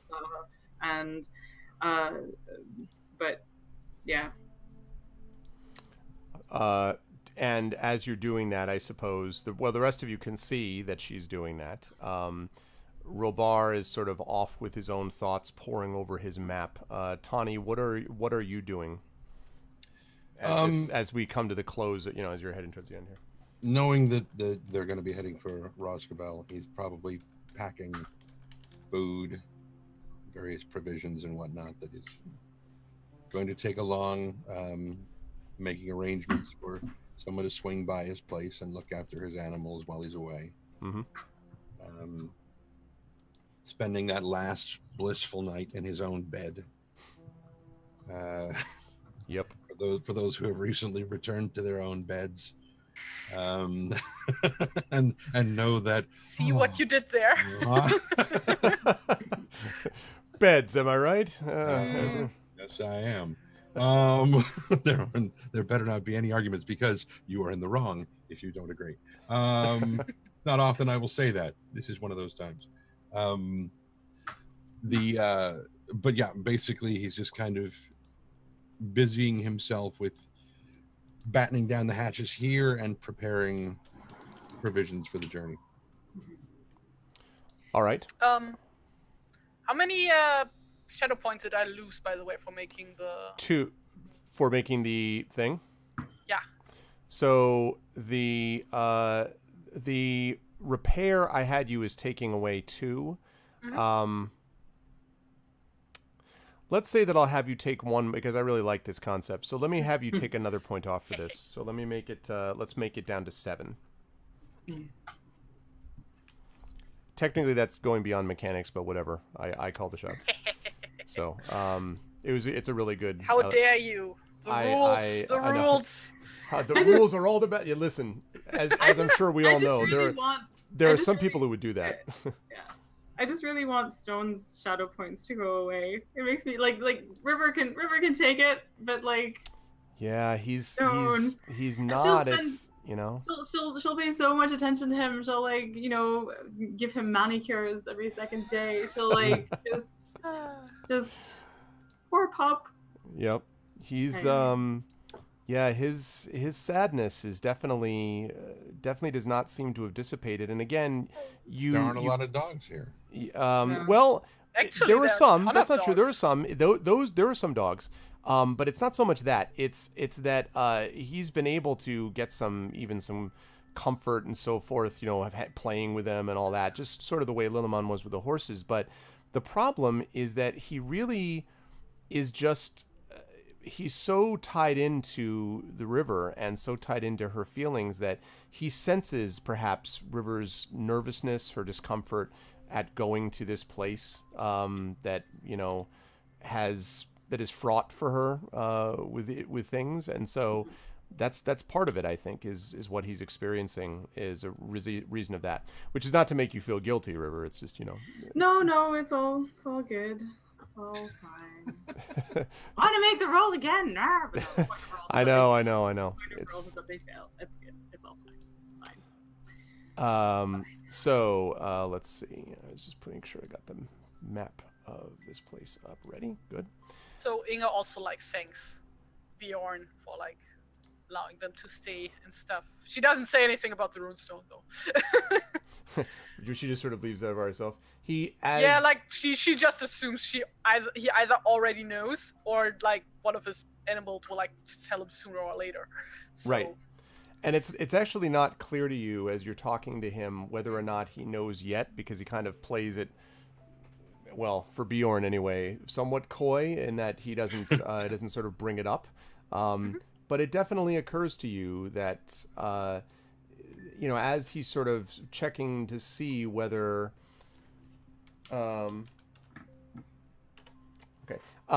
he also has this sense that as he's sort of speaking to you, he sort of identifies in some way with your experience, Inga, and you wonder whether you were not necessarily privy to the details of the conversation that he had with Tani prior to becoming his patron, becoming Tani's patron. But you wonder if there wasn't some discussion of this, because of course, about Tani's trauma, about the fact that he went through this trauma, and you have often been frustrated sometimes with his passivity and his pacifism on top of it, and yet you feel as if Bjorn is dealing with you a little bit the way that you thought Bjorn was dealing with Tani in the past, and so you note that a little bit. Whether that means that he's actually come across the runestone or not, you don't know that, but he definitely takes more time to sort of check in with you, you might almost say, and he says to all of you before you leave, he says, "Only bit of advice I would give you now that you've had a chance to rest is to be aware of circumstances surrounding Roscabel. As I say, they're good people down there, but they live considerably more within sight of the shadow than we have. Perhaps that may change if Gundabad continues to be problematic.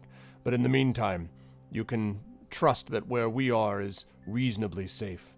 I don't know that Roscabel feels reasonably safe, nor the mountain hall to which they've sent many of their people. When you have a chance to speak to them, guard your words. Speak honestly, but do so sensibly. Try to get a sense of what the world is like there.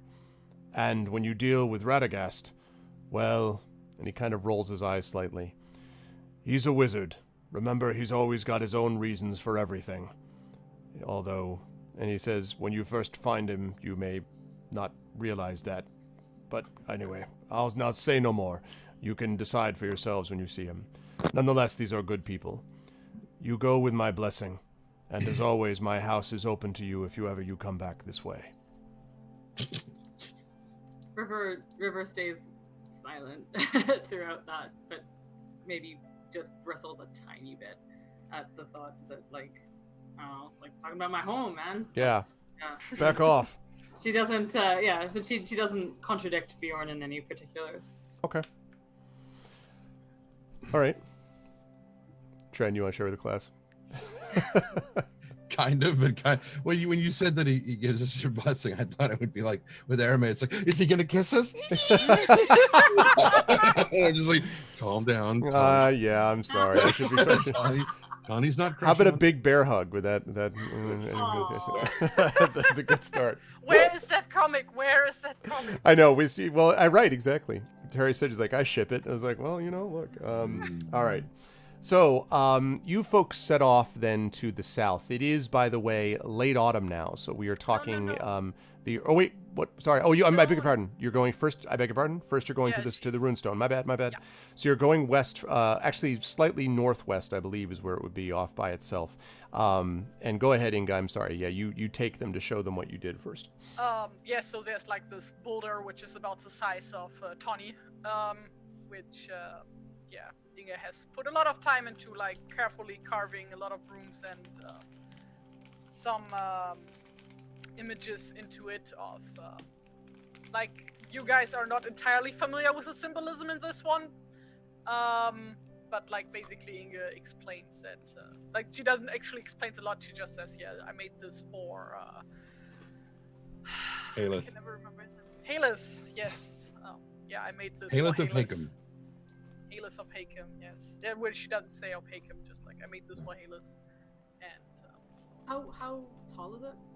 it's about the size of Tawny, so like About 2 meters. about 2 meters, yeah. Oh. So and it's like these like runes that you guys probably can't read because I'm assuming neither of you speaks Kustul. That would be odd. I have tongues of many people, so I can't understand it all, but I can probably pick up a word or two here and there. Well, it's a secret language. That's like. Oh, well then no.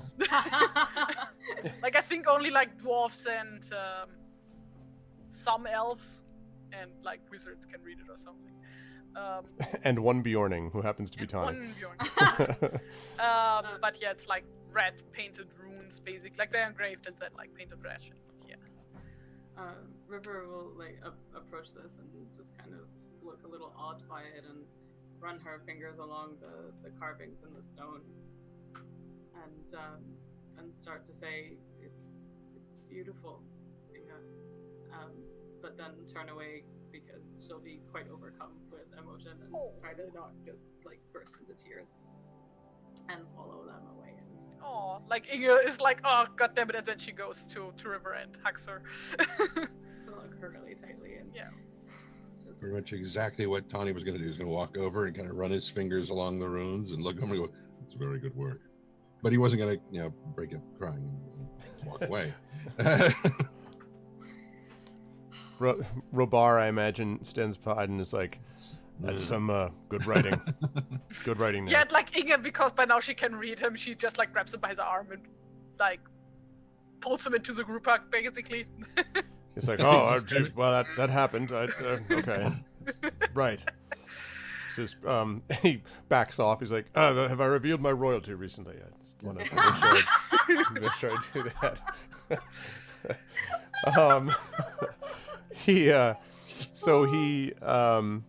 Won't comment. So, all right, there is a sense also as you look at this, in off to the west, and I would say probably, well, certainly Inga sees this, and I would guess that probably the river sees it as well. Off to the west, just over the tip of the Misty Mountains, which you can see as kind of a very distant sort of black mark on the horizon, but you can see what might be sort of a extra twinkle of light. If you squint one way, you could imagine it being the light from a ring held aloft by an elf maiden, but perhaps it's just a trick of the light. And as you turn from the stone, now your path leads southwards. It is late fall, by the way. It is now early November, so we are actually closing in just about IRL. We're getting closer and closer from IRL to what's happening in here. And you head off to the south towards Roskabel. Now, Roskabel is a little farther south, or I should say not farther south. It is the East Anduin Vale, so actually where you guys are. It is down farther, so I'm actually going to bring you over to... I think it might be over... I can probably do... Oh god, what am I doing? Oh, there we go. It's like, what is this that I'm seeing? Okay, so I got to bring you all the way over to the Wilderland map. Alright, let's do that. So I will bring you all the way... Okay, not there, but... here. Map must be drawn here. I was just thinking that.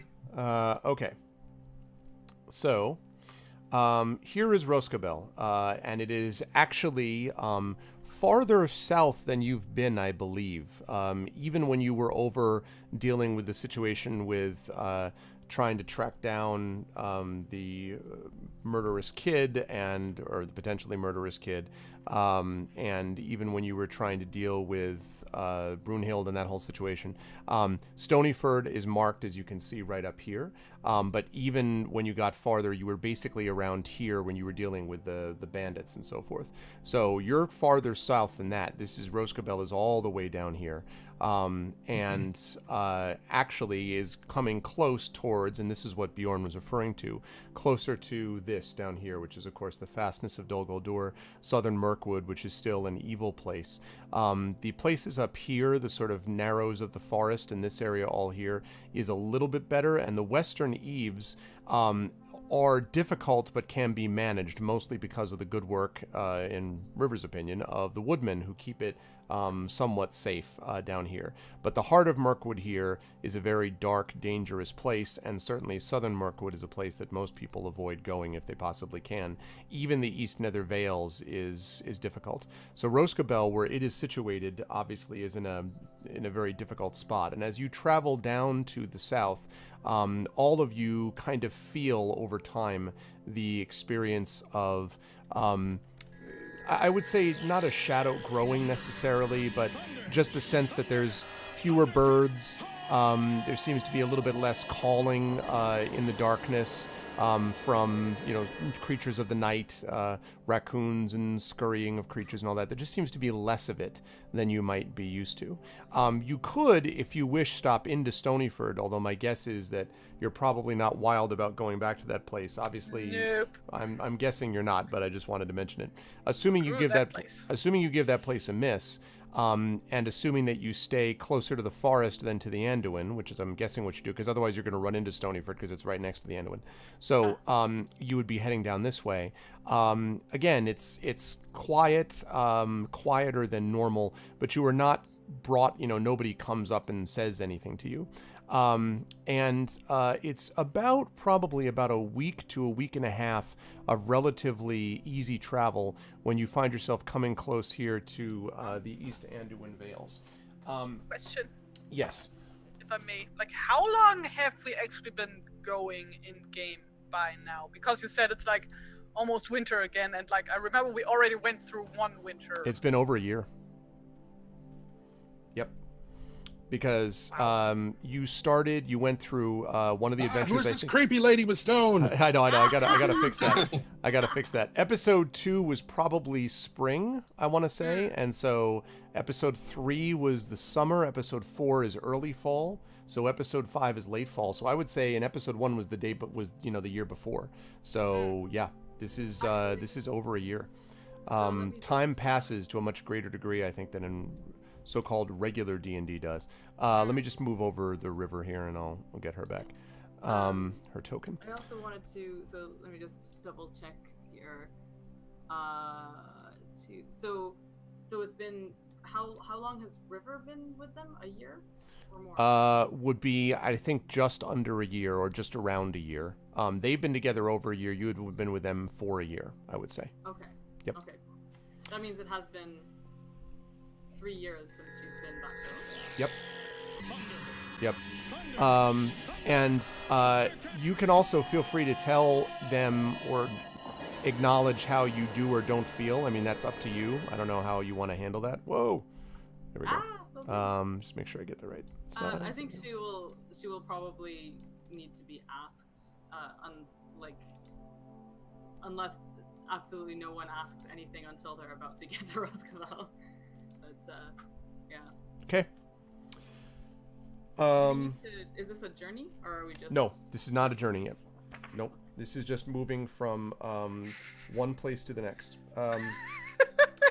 Good. Like, I know this is like game term specific, but like, isn't that what a journey is? Well, yes. Yeah, No, but she's like, I know what you mean, but like, I'm not it's fast travel, okay? Oh, fast I'm travel. just putting one foot in front of the other, obviously. You have been waylaid by enemies and must defend yourself. Nice. That was the Santa Claus stop motion thing. Yeah. You put one foot in front of the other. Jeez. Follow the yellow brick road. So I want to talk a little bit about the East Anduin Vales because we haven't had a chance to be down here, and I want to just sort of set the flavor a little bit. This is a couple of days out from Roscovel. Now, River obviously knows this area well, although it's been a while since you've been down this area. And Robar would know it because of his wanderings. Inga, would your wanderings have led you down here ever? And Tani, would you have ever come this far south or not? I don't think he would have. Okay. Are there because basically what Inga and her family did while they were traveling for so long is that they basically traveled from larger human town to town to find work there and then move on. So they would only have gone there if there is a town where they could find work. They could probably find work theoretically in the Woodland Hall. I don't know if they would have gone down to Roscovel. I mean, they could, but I don't really know what there is in Roscovel. Okay. Well, I will talk a little bit about that because Roscovel is a really cool place that I have a map for that I'll show you too. Roscovel, though, is probably not going to be as involved with trade. My guess is that probably you'd be more likely to deal with the Woodland Hall, the Woodman Town, maybe even the Mountain Hall, but probably Roscovel is far enough south that, I mean, you definitely don't trade with people to the south. So when you got down here, you were definitely not hanging out trading with what was left of the Necromancer. And Lorien, which is, of course, down here, Lorien is not a place that really has need of trade, so you wouldn't necessarily. Not to mention the fact that I was going to say that's also kind of a that's a hard no. It has a family has ever been there. It has a complicated reputation, yeah. So that's what I would say about that. So this is, let's say that this is fairly new then, I would say, for Inga, and for Tani. Robar knows it somewhat. The River, of course, knows it, as does Stone a little bit, although, Stone is kind of just picking it up from sort of memories and so forth, because he was probably more like a puppy. I don't know if we established how old Stone was. Was he 3 or 4 now or something? Yeah, let's see. She'd probably have gotten him when, how old is she now? Let me just double check this. If it's been 3 years, she'd be 21, 22? Maybe, or I'm making that too young. 21, I think. Baby. Let me just double check that. Yeah, I think she's a baby too. Let's see. And Volter Knight, the edition is, this is Adventures in Middle-earth, which is, this is sponsored by Cubicle 7, which is the developer of it. It's an amazing, amazing system based on 5e, and it actually came out early this year, I believe, is when Adventures in Middle-earth officially came out, which is hard to believe because it's been a while. Oh, so since we have actually been traveling for over a year now, then I have to age up Inga by 1 year. Yep. So I think Stone is actually 5 years old. I think she'd have gotten him when she was 16. Okay. And yeah. Okay, that makes sense. So, and according to Robar's character sheet, the Western Nether Vales is the closest that he's been. That makes sense. So yeah, and he was so he's never actually been in this particular area. Okay, that's fair enough. So, yeah, I might be wrong about that, Brahms. It might have been last year that it came out. I may be misremembering, like, because the time goes too quickly these days. So maybe I'm thinking about it that way. But let's talk a little bit about the East Anduin Vales. If a visitor to this part, and you definitely, Tani, are thinking a little bit about this, as would Robar to a degree, and certainly Inga, might be forgiven for thinking this land is empty, because the land rolls on for many, many miles beside the river, these endless valleys running down to the great river, and to the east, of course, is this ever-present shadow of the forest like a black stain on the horizon. But the thing about this is that while few people live here, the land remembers the ones that did. And so there were kingdoms here long ago. There were armies which watered the soil with their blood. And you as visitors find yourself sometimes clambering over ruined stone walls, or sort of making camp among the barely visible foundations of some old village that might give up some reminders of a previous episode. These remains of these ring forts crown almost every large hill, from the old ford all the way down to the Undeeps, which is farther south than this. And there are some open dales that you see where there are herds of cattle and sheep that you can see. And these are almost certainly, as you remember, River, tended by the woodmen, who mostly live inside the western eaves of the forest, but who obviously you can't really raise cattle inside a forest too easily. And so bringing them out to be able to do that exists as well. As far as some of the kind of inhabitants that are here, besides the woodmen, there are this other group of people that are known as Erring men. Their name actually means the wandering people in the Vales of Anduin tongue. They're a sparse folk. They're descended from a fierce people that once served Dol Guldur. The Balkoth, which is an elvish name signifying cruel people, came from the east riding in chariots and bringing great damage upon Gondor until they were defeated at the Battle of the Fields of Celebrant. Most of the Balkoth were slain, but a few survivors fled across the Anduin. The majority of the survivors returned to the east, but the ancestors of the Erring men went north instead, following the river. In time, not you, River, the Anduin River. In time, they mingled with the Northmen, and they abandoned many of the ways of their cruel kin. So the Erringmen now travel in wagons drawn by oxen, and you see a couple of these wagons as you go along. They move slowly, meandering like the river. There's large herds of cattle with them. These are strong warriors who still to this day fight from chariots which are decorated with gold and these intricate carvings. And you were aware that the woodmen in general are not... They mistrust the Erringmen, although they let them pass through their lands. But most of the Erringmen that you know are free of the shadow. You know, most of them are not evil anymore, although there's certainly some that could fall back to the ways of the enemy. But these are things that you sometimes see. So a lot of openness, a lot of open areas, and then, as I mentioned, some of these places, these sort of hills and stuff like that exist as well. When you reach right the spot where you were, which is why... What's up, Dragonspear? Which is why I wanted to sort of pause here before we talk about Roskabel. You see from the distance... Oh my god!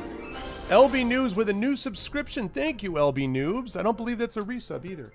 Thank you, LB Noobs. Thank you so much. Thank you. Enjoy the emotes. I appreciate it. Welcome. Thank you so much for the Twitch Prime subscription. I appreciate it. Thanks. Welcome in. So where you are right now, you can actually see what essentially looks like a hillside from which there is a huge steep-sided gash. And there are walls and basically fortifications around the edge of this. And the river knows, and even Inga would know because of Dwarven history of this, that this is an ancient fortification known as Stonehallow. This place was actually originally made by the dwarves, and then men later built walls along the edges of the gash and towers to guard it. And now it is a refuge for the woodmen who cannot reach the forest in times of war. This is very much sort of like Helm's Deep for the Rohirrim. That's kind of what this place would be like. The caves at the back of Stone Hollow always contain provisions, and the open space of the old quarry is large enough to hold literally thousands of animals. Like you could basically sustain a siege here for a very very long time. So when there's danger, all of the different dales that you've seen with herds and stuff like that are usually driven to here. They're brought in there, and then they close things down and then man the walls. And there's always a few warriors that are kept at Stonehallow to keep the place in good repair. Now, by your standards, Inga, just sort of looking at it from a distance, like, this is kind of like a kid's version of like what a defensive fort ought to be, but for the woodmen, this is a pretty impressive structure. And so I wanted to make sure that I kind of highlighted it as we were going through. So as we're walking up, Inga is like, indicator. What? In the ghetto. Oh. And, Aw. Yeah, I can imagine. So, can you point out where on the map this is? Sure. It's actually literally dead center. And also, thank you, LB Noobs, for watching Espergenesis. I'm so glad that you're checking out other stuff that we do, too. Thank you so much. That is right there. Like, it's literally right in that spot. Oh, okay. So that's where we're at. Cool. Yep. Yeah. Yeah. I think, so as they pass by these places, like, River will sort of fall into a kind of tour guide-y affect and be like, oh, yes, this here is the... Stone Hall of the Woodmen, and explain everything that Arv just said and stuff. Yeah, kind of doing that. Oh, and the patron pledges went up. That's right, they did actually. We got a new patron too. Wow, thank you guys. This is good stuff. Thank you. Yes. So as you're sort of describing it to them, and you can see again the warriors on top of the walls. You're still a decent distance from it, so they're just sort of looking all around, kind of ceaselessly. And again, from your point of view, Inga, you're not sure how long this thing could actually hold out, but according to what the river explains, it would be able to stand together for quite a while. Mm-hmm. As you begin to turn towards Roscabel now, and you move in this direction, heading towards here, there's one other thing that I want to note, and that is, well, actually, two things that I want to note. The first is that you are closing in now right about here on a flat, stony area, which is near the path that leads to Roscabel. And the river, you know this as what is known as the Field of Heroes. The Woodmen very rarely in their history have fought any pitched battles like army versus army type of thing. They generally sort of are in the forest and do guerrilla tactic type of stuff, ambushing their enemies and so forth. But when they do face enemies openly, they do so here. And 4 times in living memory, a force of woodmen has met forces of the shadow in battle on the Field of Heroes, and 3 of those times they have been victorious. In the summer, the woodmen practice fighting here, and they hold, tournaments of arms, foot races, archery. You remember your parents actually taking you to see with these events. It's almost like a really elaborate Ren fair, like back at the time, right? But like very dramatic stuff happening. And then it's, it is actually a way that they practice stuff. But of course, now as you go by it, it's late fall, so the field is empty. But you sort of remember that. One night, though, just before the last day, so I would say if you guys want to put yourselves right here, right nearby there, as you've gone past the Field of Heroes, that evening, looking off to the west, I would like everyone to make a perception check for me, please. Do Robar and I get the bonus for that? Because of... What was it called again? Because we are the wilderness. Ways of the Wild. Wait, was it Ways of the Wild? I think it probably is Ways of the Wild, and I'd say probably you do. The only question would be whether you don't because you haven't been here at all, but... No, it's just like being... That is a different more aware that of is details. known lands. That is known lands. Okay, not known lands. The other one? Yeah, the other one's fine. Yes. Yep. What was the bonus, though? I do not remember. Write it down. I'm going to look that up pretty quickly. Okay. I see the 18. What was I going to say, though, about... lands, things, perception. Okay, there's Rabar.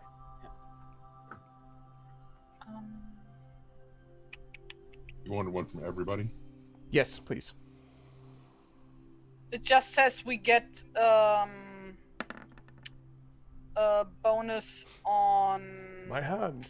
Wait, oh, we have advantage on all wisdom survival ability checks when tracking others through the wilderness.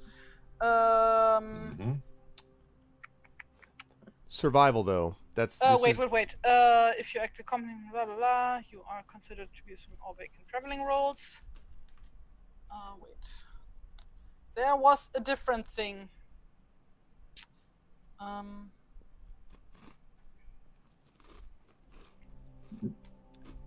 what was it called?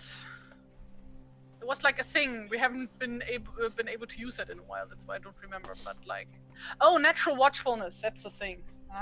Oh. There.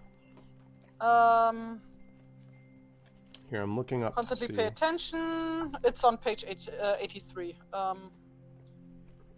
The proficiency bonus for perception is doubled if you are proficient in perception. Okay. Are you proficient in perception? Yes. Then go ahead and double it. So not advantage, but a better. So I get like instead of +2, I get +4. That's it. I think that's what we said. Okay. Although your proficiency bonus, though, remember, is going to be higher now. Is it? Yeah, your proficiency bonus is going to be higher than 2. Is it? Yep. Is it? Yep. Give me a second. Let me pull out my handbook. Damn it!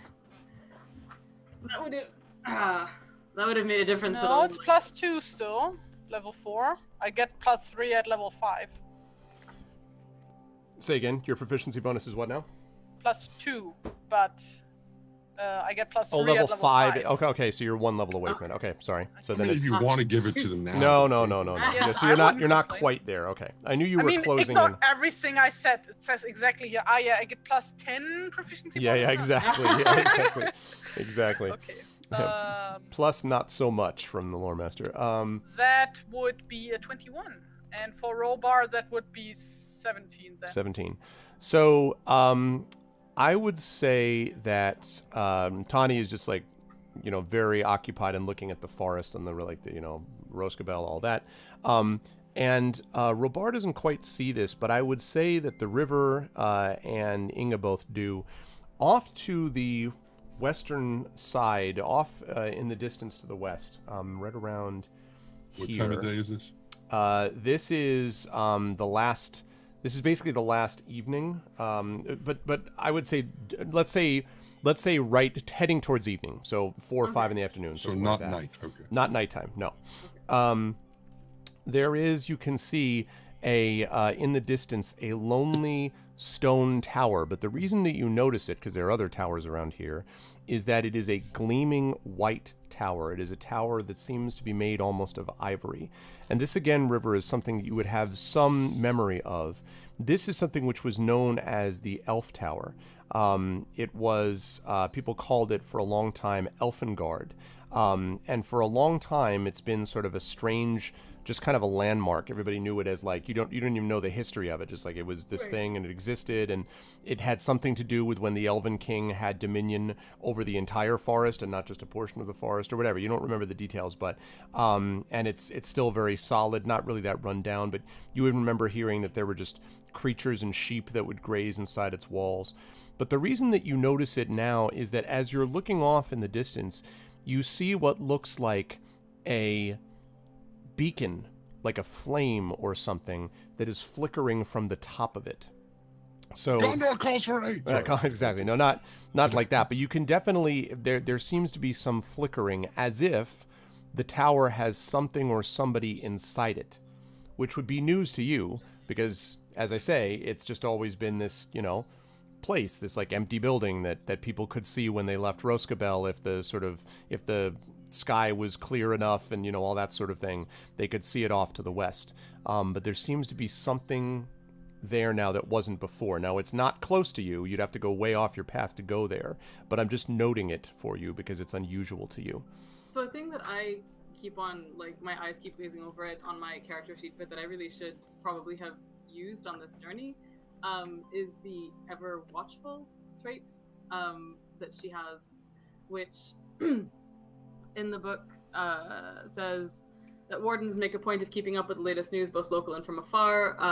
And if you can freely travel about an area, talking with locals and passing travelers, you can make a DC 12 investigation ability check with advantage. So let's have you do that, assuming, if you want to do this, let's have you do that assuming you talk to the Erringmen, because I told you passed a couple of those wagons. Okay. Exactly. And especially, the way that Bjorn was talking about things and the way that Radagast, like the fact that Radagast has called for them, she would be keen on trying to quietly make inquiries.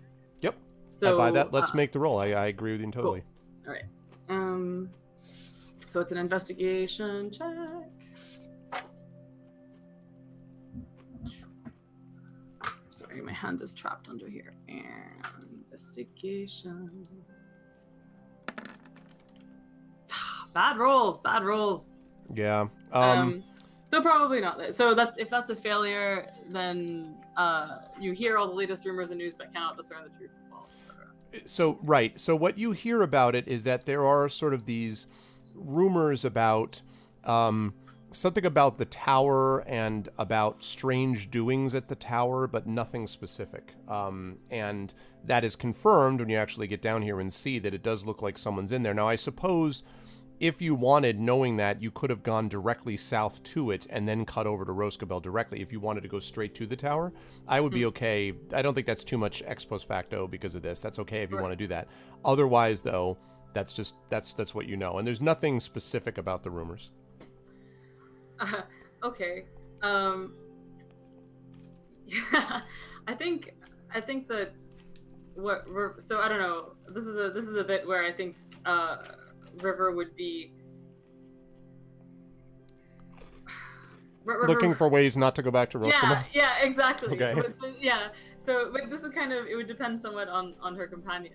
I think she would say, "Oh, wow, that sounds like that could be trouble. Maybe we should go straight there first, and then go to Roscabel." So I'm going to put you guys back here just so you can make your decision and what you want to do one way or the other. And yeah, I think she would say that, but not be trying to persuade them to, just saying it because she herself is clearly very conflicted about it. On the one hand, I know Radagast is waiting for us, but I'm having waited this long, probably a quick diversion wouldn't be so bad, especially that perhaps what he wanted to say was about the tower, so maybe we should go directly there.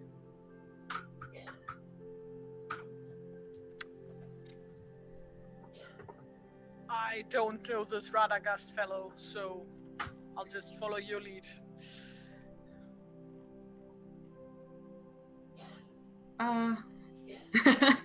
Oh, Radagast is he's a very good person. He's very generous. He's a bit odd, and you know, he's a wizard. Wizards will keep their own ways. He's never been unkind to any of us. I don't think he experiences time the way that the rest of us do, for that matter. So I don't know. What do you think, Tawny?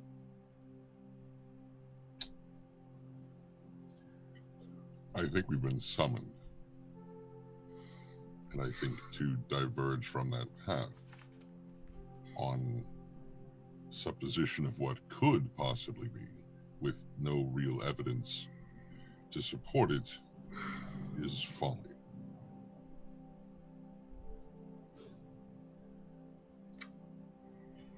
All right, you're right. Of course, naturally, yes.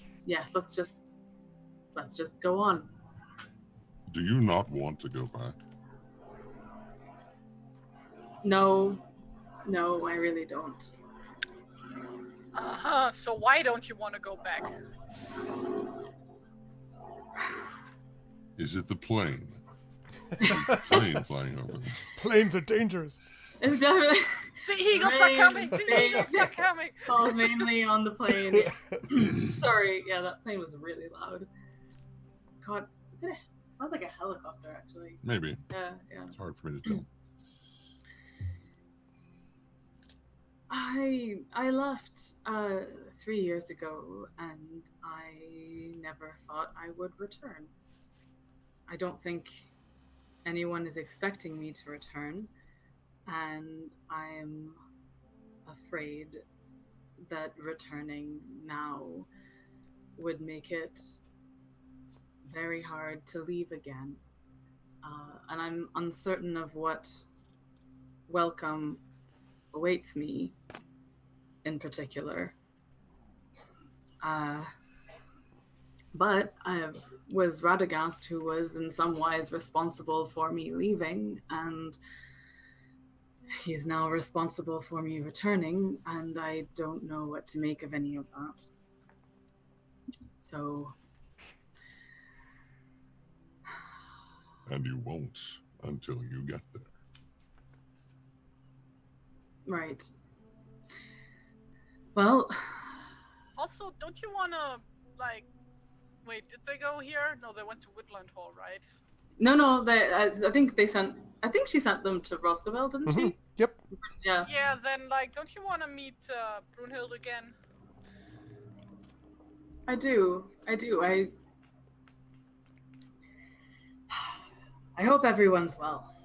My parents are hopefully well. I've heard no news of them from them directly since I left. I've sent them many letters, but they did not want me to leave, and I don't know how things stand with them. I'd hoped that by going out into the world and doing what good I could, that perhaps news would reach them of that, and they would be more reconciled to my having chosen the path that I did. But I've had no evidence of that, and I don't know. But we helped Brunhild and Oderic, who are now in town. I'm sure they must have, like, mentioned something when they arrived. So... Well, I hope so. But everything that you're saying makes clear to me. I haven't wanted to think of it this way, but I am afraid to go back, and that's all the more reason to do so. I think someone wise once said that if you try to run from your fear, you only take a shortcut to meet it. So we should just press on. Who was the kid that we thought was drowned from the island with the strangling trees? Oh, he was one of the bandits that was good. And we sent him down here, right? Yeah. I don't know if he made it. I don't know. Did we get any confirmation? That was Fennis, and who's actually a kinsman. And there were supposedly rumors that Fennis something might have happened to Fennis after that odd dream. Right. So yeah. So we don't know that he actually made it to Roscovel. Correct. Right. Well, no time like today to find out. Right. Yes, let's... It will be fine. And Inge, like, slaps her a bit too hard on the back. Yes, fine. That's... River looks around for some wood to knock on and does so. There's lots of wood, presumably. Inge points at Tony. Try his head. I was gonna say you can always try Tony's head, but he's a woodwright. He's got a piece of wood on him somewhere. So, or he would just hold out his staff. There you go. Try this. That's funny. With a playful sort of glare at Inge. All right, so you folks are going to head over then to the east. Before I do that, let me just say quickly, SDQ space-time. In Irame's dream, players didn't know anything because our next sessions players are trolling, get killed in prison. They won't surrender if I don't hit them something about the dream objective. Oh, well, I mean, I guess it depends on how they handle it. If they're inclined, I mean, I hope that at this point, if they're still inclined to be trolling, they're going to be in trouble in this system. Like, people who just want to goof around are probably going to have a hard time because AME can be kind of deadly if you're not careful. So I would just try to emphasize the strangeness of where they are. In this particular case, my players here picked it up because they had been in this sort of devastated village that they're, ruined many hundreds of years previous or whatever. And then all of a sudden they wake up and they're in this beautiful, like, village is working and it's a market town and everyone's walking along and having a good time. And immediately the players are like, what? Like, how, so I think if you make it a clear enough contrast, I don't think that's going to be an issue. And if it is, then maybe they do need to get slapped around a bit, frankly, to kind of be like, hey, just so you know, don't don't troll. Don't be trolling. Is what I would say. Is that why you almost killed off Inge? I don't know what you mean. That's not. No, you didn't have this problem of not believing. I think it was one of those things that I was so confused. I was reading that comment and going, wait, trolls? Where were the like? Oh yeah, they're actually trolls. They're just, oh god. Yeah, there was one troll. Yeah, if you have players that are trolls, then we got other problems like actual trolls. That's other issues. Okay, so we are going to have you head off to the east. As you come close to Roskabel, you notice as you get closer and closer. I don't know how the river's sort of demeanor is. How is the river's demeanor as they get closer? Yeah. A grim determination. Grim determination. Okay. Who's that creepy woman with? Oh, there we go. All right. I don't know. That demeanor was probably slightly more appropriate than than the current smiley happy one. But yeah. Okay. And let me also, while I'm at it, I'm going to bring up onto the power of OBS compelling you. I'm going to bring up another picture of this from a distance, which I really like. Again, the art and all of this is just super, super beautiful. So let me do this from the Rovanian region guide, which is super amazing. While he's doing that, everybody drag your tokens out of the map. Copy image. Okay. All right. Paste. Onto the map, but where? We're over by the road, I guess, that enters into the thing. Oh, yep, and I think Stone needs to like have his hit points adjusted or something. I don't like his health is so exceeding the bounds of his health. I don't know. Whenever I put his token down, it just looks like there's so much more green than there is border. I will take a look at that in a moment. All right, let me put up on OBS so I can show you what this looks like from the outside.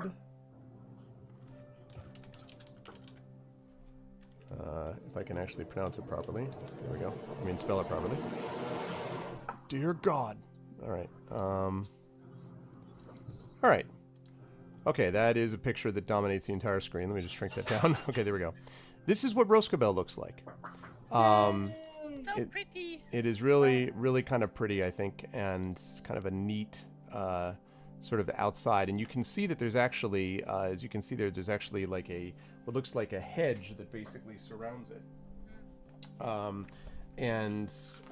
can describe a little bit more about... Oh, it actually reminds me kind of, in Pillars of Eternity, oh god, what was the name of that area again? Like Twin Elms or something? We had like the two giant trees. Oh. Like, that's what it kind of reminds me of. Yep. Okay. So... Tell me, is this place filled with gigantic, delicious rabbits? Okay. So, let's see. So, Roskabel actually means, as I'm sure the river is willing to acknowledge to everybody, actually means brown hay or hedge, which refers to the thorny barrier that protects the village from the evils of the forest, and it is the thing that makes Roskabel one of the safer settlements in Mirkwood, even when the wizard, who, if you could take a guess, where do you think the wizard lives, just looking at this picture? In that tiny, tiny hut on the very right, obviously. I thought that was a porta potty, but yeah, probably that's no, where... that's a good guess, but no. One of the trees outside of the walls. Closer, but it's actually in one of the stand of trees that you see there in the middle of the building. So in the middle of the thing. So you basically got the big, the thing there, which is known as the Great Hall, and then over to the side you've got this thing which is Radagast's house in the eaves. Now, the reason does Tom Hanks hang out at the Great Hall? I'm sorry. The Great Hall. The reason that this works is because of Radagast's influence, and technically he lives in that stand of trees sometimes, but only when he wants people to visit him there. So what happens is if you go into the forest normally, if he doesn't want you to see him, you just don't find his house. and it's unclear as to why. Like, you just wander, and it's not all that big, but you like go through this clump of trees, and you come through it, and you're like, I don't get it. But when he wants you to see it, then it looks different than that, and I will explain how that looks in a little bit. There is one last thing, and then I'll be quiet. There's one gap in the hedge, and only one, which you can see down at the southern side there. That one thing which is known as the hedge gate, famous because it is carved with the image. It's a little door which is carved with the image of a grinning face. And you know that Radagast made the door himself. Some woodmen insist, River, and you actually remember hearing this story from your parents, that the door was known to quietly eat smaller spiders and other trespassers, but this has never been confirmed. And Radagast, of course, just sort of chuckles whenever anybody asks him about it. But that is what it is. It is a place that is inhabited largely by woodmen, but it is made safe because of the influence of the wizard, Radagast the Brown. Now, you were going to ask me a question. Yes, I wanted to know how accurate is like the depiction of Radagast and his hut in the Hobbit movies. So, Because I have not read the Necromancer, so I wouldn't know. Well, the hut... He doesn't actually appear in the Hobbit. The hut... So, okay, the hut isn't bad. Radagast in the movie is made into a simpering fool, which is not at all what he's intended to be in the books. Like, it is one of many examples of... It's sort of like if you took away Peter Jackson's judgment for The Lord of the Rings and were like, make monster movies and goofy characters. That's what he did. I found it very frustrating. I know, like riding sleds pulled by squirrels. Like, please, like, it is just... There's literally, like, if it's a I joke. could give you only any life advice, like, just one thing to carry with you forward, it is to pretend that the Hobbit movies never existed. Yeah.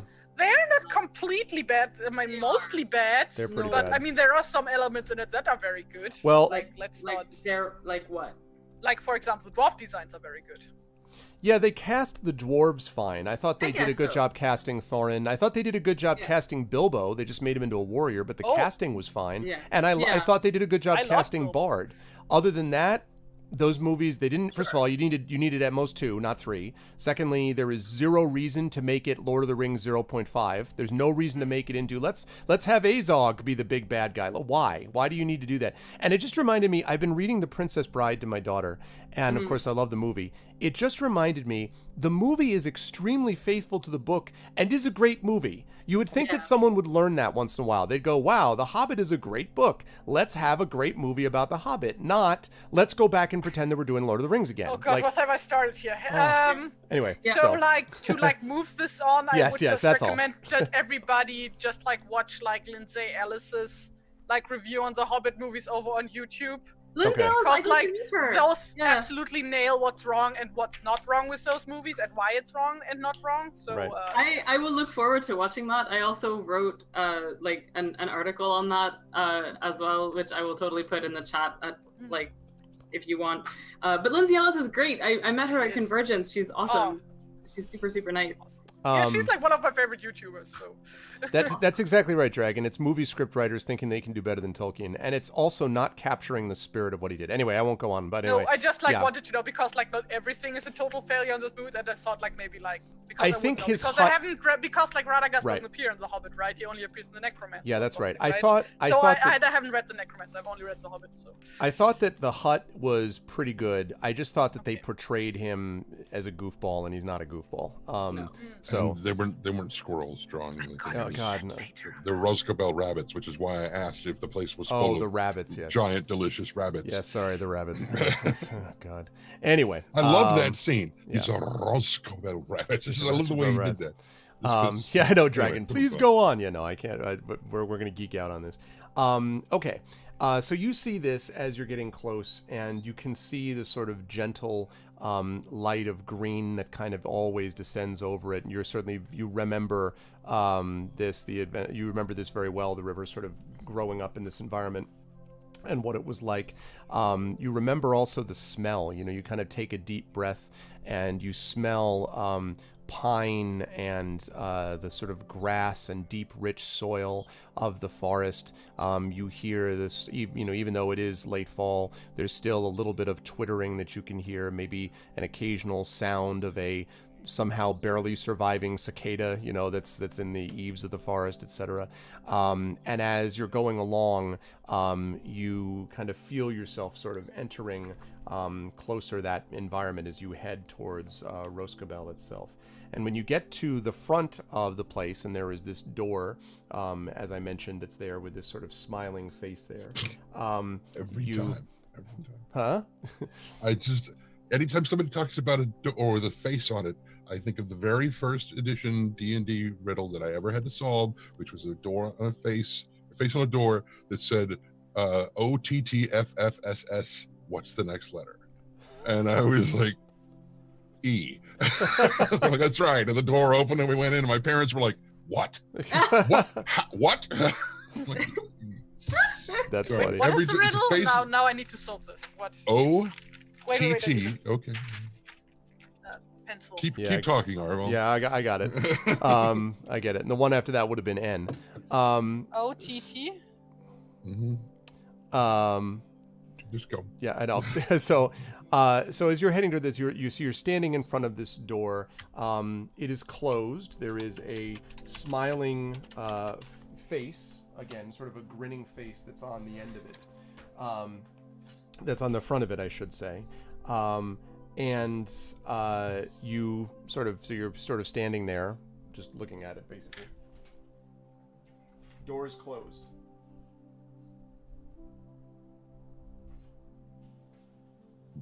Wait, sorry, what? The door is closed. Door is closed. The way is shut. The way. Inga looks at River and nudges her gently to the side. Yes, right. Forgive me, I zoned out for a second. We've just come to the door of the actual compound. The hedge gate, yep. Hedge gate. And there's no special way to knock on this or anything, right? She can just knock and announce herself, or... That's right. And I wanted to make sure I knew who was the one who was going to be actually, That will be River. Yeah, so River is just gonna take a very deep breath and kind of put her hand on Stone's neck for a second to pet him, but mostly to give herself strength.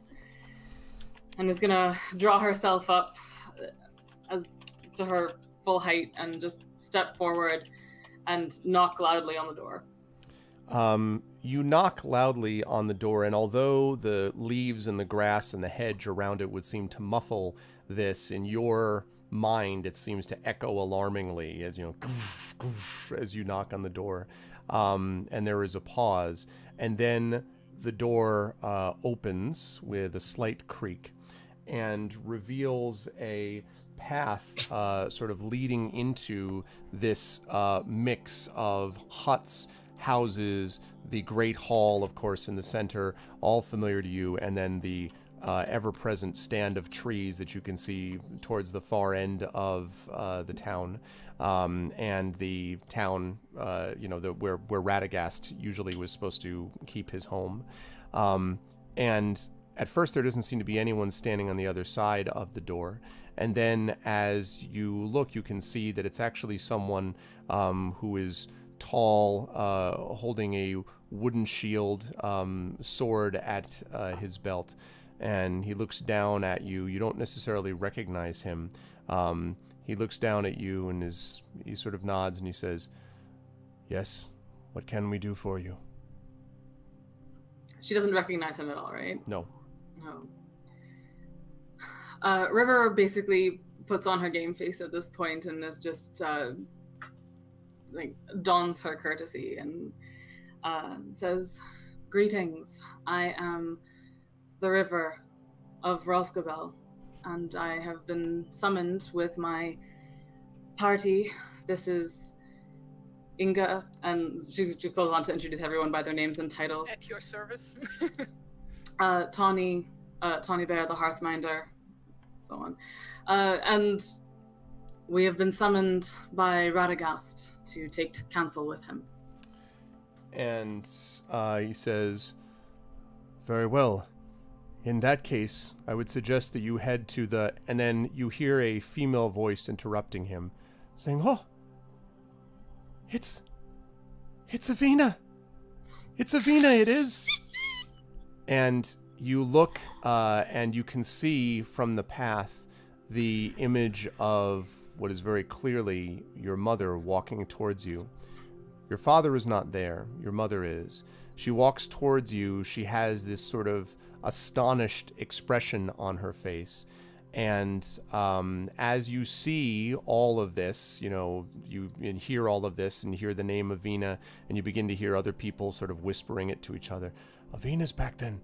Avina," and they're all sort of talking to each other. None of you, of course, have heard anything about, the river or anything like that. You just hear a lot of Avina. You don't know what that's about. Tawny does, I think, but maybe Tawny does. But they're definitely using this name, and they come up to you, and she comes up to you, and she sort of stops, and she says, "My child, it really is you. It's not a trick or a vision." "Hi, Mama." And go ahead. She just River says, "And it's me," and then basically just sort of can't wait to she just kind of dissolves into her, like she'll just fold her mother into her arms if she can, and she pats you on the shoulder, says, "That's all right, child. It's all right. You're back with us now. You're safe. You'll always be safe here." And that, I think, is where we're going to wrap the session. Oh God, it's 3 today. It is actually a little past 3. Oh wow! Time passes when you're having fun. Yeah, I'm. No kidding. But you did get to Roscabel. I was wondering actually if we were going to have, but doing other stuff with Radagast would be too much, and I want to make sure that we have plenty of time for that, as you are now officially into a darkness in the marshes. So I love getting a chance to really explore some of these iconic places. This image is really great. I really love this art, and just seeing here what you've got of the actual map. We'll be able to deal more with Roscabel and Radagast the next time, but this was really good stuff. So, as I usually do, with apologies, because I would love to do nothing more but just play 24 hours, but except for rare occasions, we can't do that. But I do want to mention, I did not make this announcement before, I do want to mention before I let Amal say goodbye to everybody, introduce herself to everyone one last time. I want to mention that we just got confirmed, and I was telling these folks about this beforehand, that we will be doing a live Adventures in Middle-earth session in person at CanCon, which will be in Ottawa during the weekend of October 12th to the 14th, I believe it is. And we will be on at 7 p.m. Eastern, October 13th. We will be there featured, and it will be Amal will be there, I will be there, and Will should be there. He's going to be driving in as well. Unfortunately, Tren and Terry will not be able to make it from California and Germany respectively, but they will be Skyping/Zooming in basically to us, so they will be with us. So if you are anywhere near Ottawa, you can actually watch a it'll be live, but some of us will be in person there, and you'll be able to actually see this happening, and Brahms will be there. Hey, so Brahms will be, that'll be awesome. So I'm very excited to have that. I think that's going to be a lot of fun, and it'll be the second, I guess the third or fourth time actually I've done one of these live events for an audience that normally does stuff online, but it's going to be great. I'm really looking forward to it. So just wanted to remember that I didn't forget it. That is coming up again, October 13th, CanCon, Ottawa. Be there or be square. You should be going to it anyway because it's awesome. And that's happening at 7 p.m. Eastern. I know. Well, listen, we're next year we're going to be doing fundraising. We want to get you guys out to, I want to get people out to Gen Con and stuff like that to do these things live. So, but that will happen next year. So now that I've done that, sorry, Amal, I just want to make sure I didn't forget. That's all good. So thank you. It was a lot of fun to see what River did. There's obviously going to be a lot more going on with family business. You knew this day would come. So to speak. Yeah. So I look forward to seeing how you handle that in the next few sessions. But until then, what did you think about today, and where will the fine people see you next? Oh, it is good. It's all good. I think that, no, it's fine. I was going to go more into the mechanics of like figuring this thing out, but I think this is good. I'm really excited for River to see her family again, even if she is super not, but yeah, so it was great. Bummed about the shadow thing, but again, the thematicness just keeps on it really working. does. It's amazing. So it's the dice are a great thing to take a cue from instead of just cursing. So this is really great. It was always great fun. Looking forward to the next session and next stuff that I have coming up. Term is starting soon, so that's always a thing. Woohoo! But there's actually a ton of travel coming up. I'm going to be on the Writing Excuses cruise. I think I've mentioned this before. Writing Excuses is a podcast that Brandon Sanderson, Mary Robinette Cowell, Dan Wells, and Howard Taylor are on. And I have been a guest host. I'm continuing to be a guest host during this year's podcast episodes.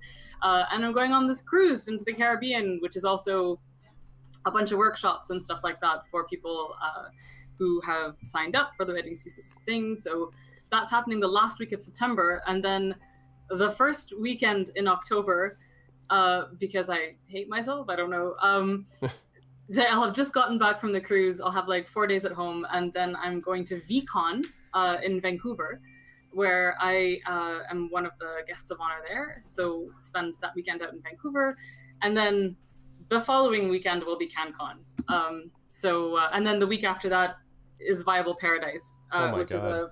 is so Viable Paradise is this week-long writing retreat that I'm teaching at. It happens on Martha's Vineyard every year in the last week of October. So a ton of travel coming up. If any of you are in Vancouver, or if you're planning on coming to CanCon in Ottawa, it would be great to see you. That's pretty much me. I've got a column coming out in the New York Times, probably in the next, either this weekend or next, I can't remember. But some great books being recommended, so check that out. Awesome. Thank you, Amal. Looking forward to chatting more next month and onwards. Yes. Moving right along, and always feel free to hit me up with the mechanical questions too, by the way. That's totally fine. Moving right along, Terry, really a lot of lovely role playing today. I really enjoyed the Runestone stuff. I thought that was really nice and appropriate for her, and I thought that thematically a lot of what you did really fit, as I've thought all along, but I just, I really thought you did some good work today, so nice work on that. And what did you think about stuff, and where will the fine people see you next? Oh, I enjoyed the session immensely, especially because I was like feeling super, super tired all day, but like now I'm wide awake suddenly. Yay! But no, this was great fun. I also like a lot of like opportunity here for me, because like how do I put this? I think like you said that you were happy with like my play today, but like that's like mainly because like this is kind of my comfort zone here, so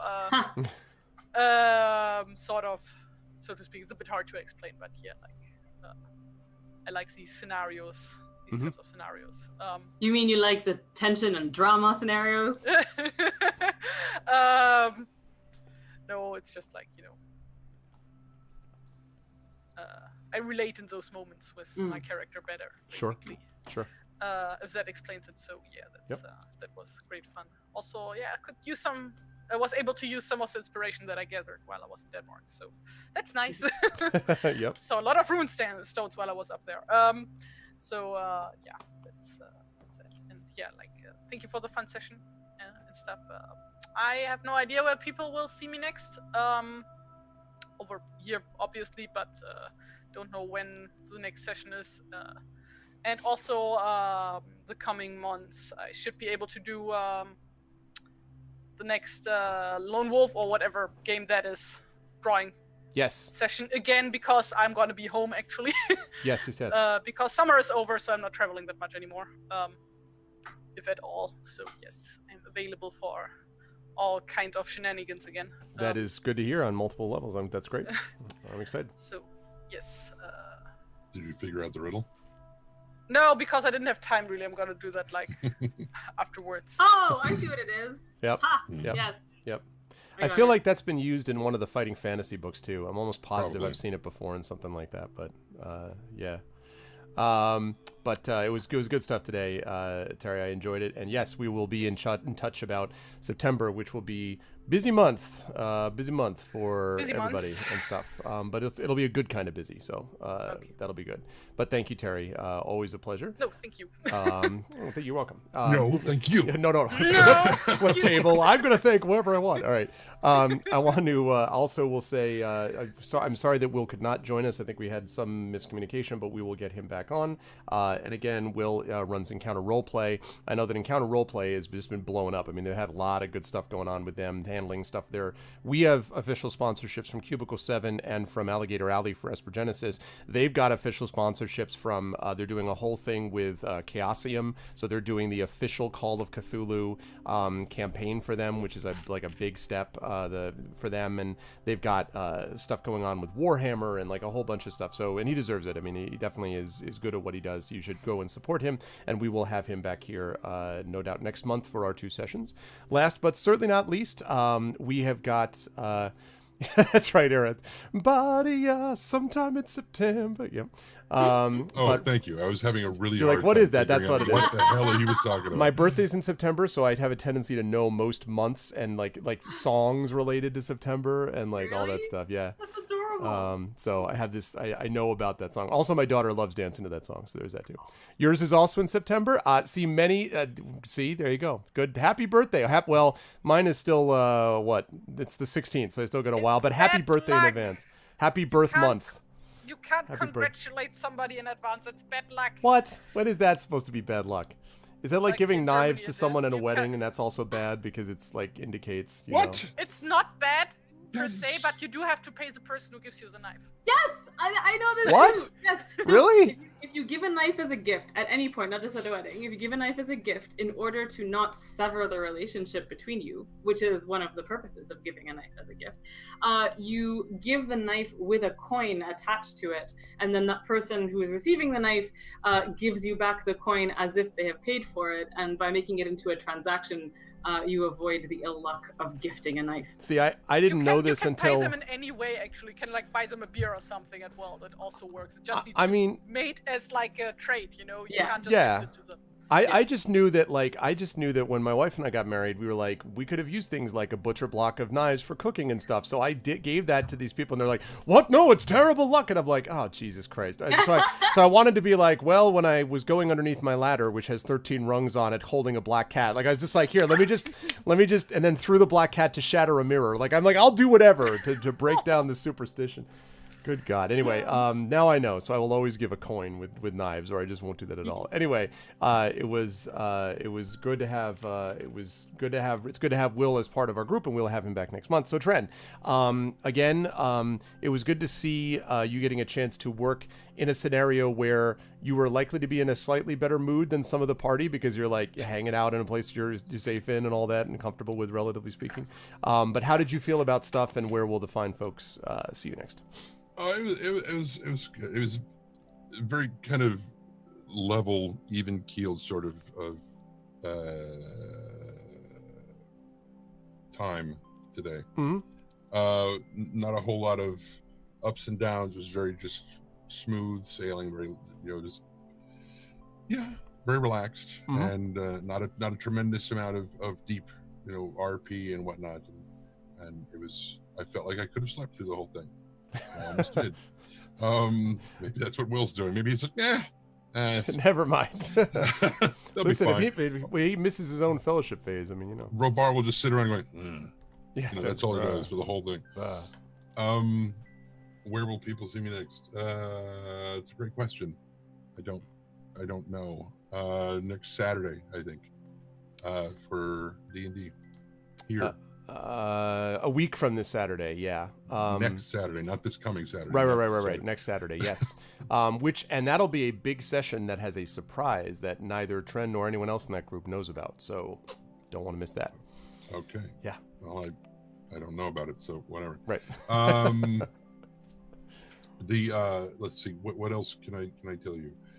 I've got a friend coming in from Scotland tomorrow, and he'll be here. Well, he's in San Diego right now, but he's coming in to visit. He's visiting San Diego from Scotland. Blah, whatever. Anyway, tomorrow. Edinburgh. Oh, well. Wow. I'm not. Oh, boy. I think Edinburgh's great. I'm just not allowed to like it because my Oh, I see. Oh, I see. My husband's from Glasgow, so Uh-huh. speaks So, disparagingly of the English city. I will never be able to understand him then. Okay. So anyway, so Friday is his birthday, and a week from tomorrow, so that would be Wednesday next week, is George Ledoux's birthday. Oh. Mr. George Ledoux, voice actor extraordinaire. Nice. Yes. Yeah, so aside from that, I guess I will see you guys not this coming Saturday, but next Saturday, for D&D, and I'm gonna see how well I can work on audiobook stuff while having a friend in from Scotland for like the next 5 days, watching him sit there behind me going, can we go do something? I'm like, no, I have to work. I am really behind schedule. I have to work. I have this image of you reading out like BattleTech stuff and just being like, the mech hit the ground. Okay, like Shadowrun. So just like, I have this image of you just being like, well, listen, chummer. Oi, what you doing? Like, why did you have like, every so often you just screamed Scottish in the middle of Shadowrun. I don't know why. Like, I don't. He would either love or loathe that because he hates the word we.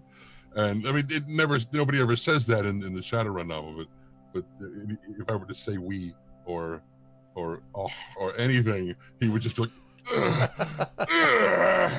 Oh, as just like a data point, just out of curiosity, if you could. No, never mind. No, I just don't do that. Sorry. I'm just curious. I'm very curious to know if it comes up naturally in conversation, what, if anything, he thought of the Merida meme on Twitter. Like, there's a whole. Oh, like, yeah, I've seen that. Because well, so you know, like there's a scene in the next Wreck-It Ralph movie. Oh, that one. Right. So the meme is Merida. Like, there's a still of Merida, and people like will transpose like. Actual like things in visibly marked Scottish vernacular onto that image, and it's been very interesting to me just to see like tons of my Scottish friends being super into it and thinking it's hilarious, and I one Scottish friend really hating it, and I'm just curious to know whether like where my confirmation bias is here. So someone completely unknown to me having an opinion about it, I'd be curious to know, is all. Okay. I didn't see the first Wreck-It Ralph, so I have no idea who you're talking about. So it's actually really great, but Merida is the meme has nothing really to do with Merida's I've from, never seen the meme either, so Merida's I have no from basis Brave. for. It's the Yeah, from Brave. There's a movie I've called seen the that. second Wreck-It Ralph movie, like it's in all the trailers, so it's not really a spoiler. It's Yeah, like, yeah. There's gonna be cameos of all the Disney princesses. So Merida is one of Merida. them. Yeah, they're all just kind of sitting around together, like talking with each other. Yeah. It has launched 1,000 memes. It's really great. Especially like Mulan having shoes on indoors has been a source of some consternation. Well, could like make the same joke with like all the German-based princesses here because you don't wear shoes indoors in Germany either. Right. So, interesting. Also, I cannot figure out this riddle. Well, I'll give you a hint. The it's what OTTFFSS. And then it's what would be the next one you said? Well, the one after the one you're looking for, Terry, would be N, and then T. What?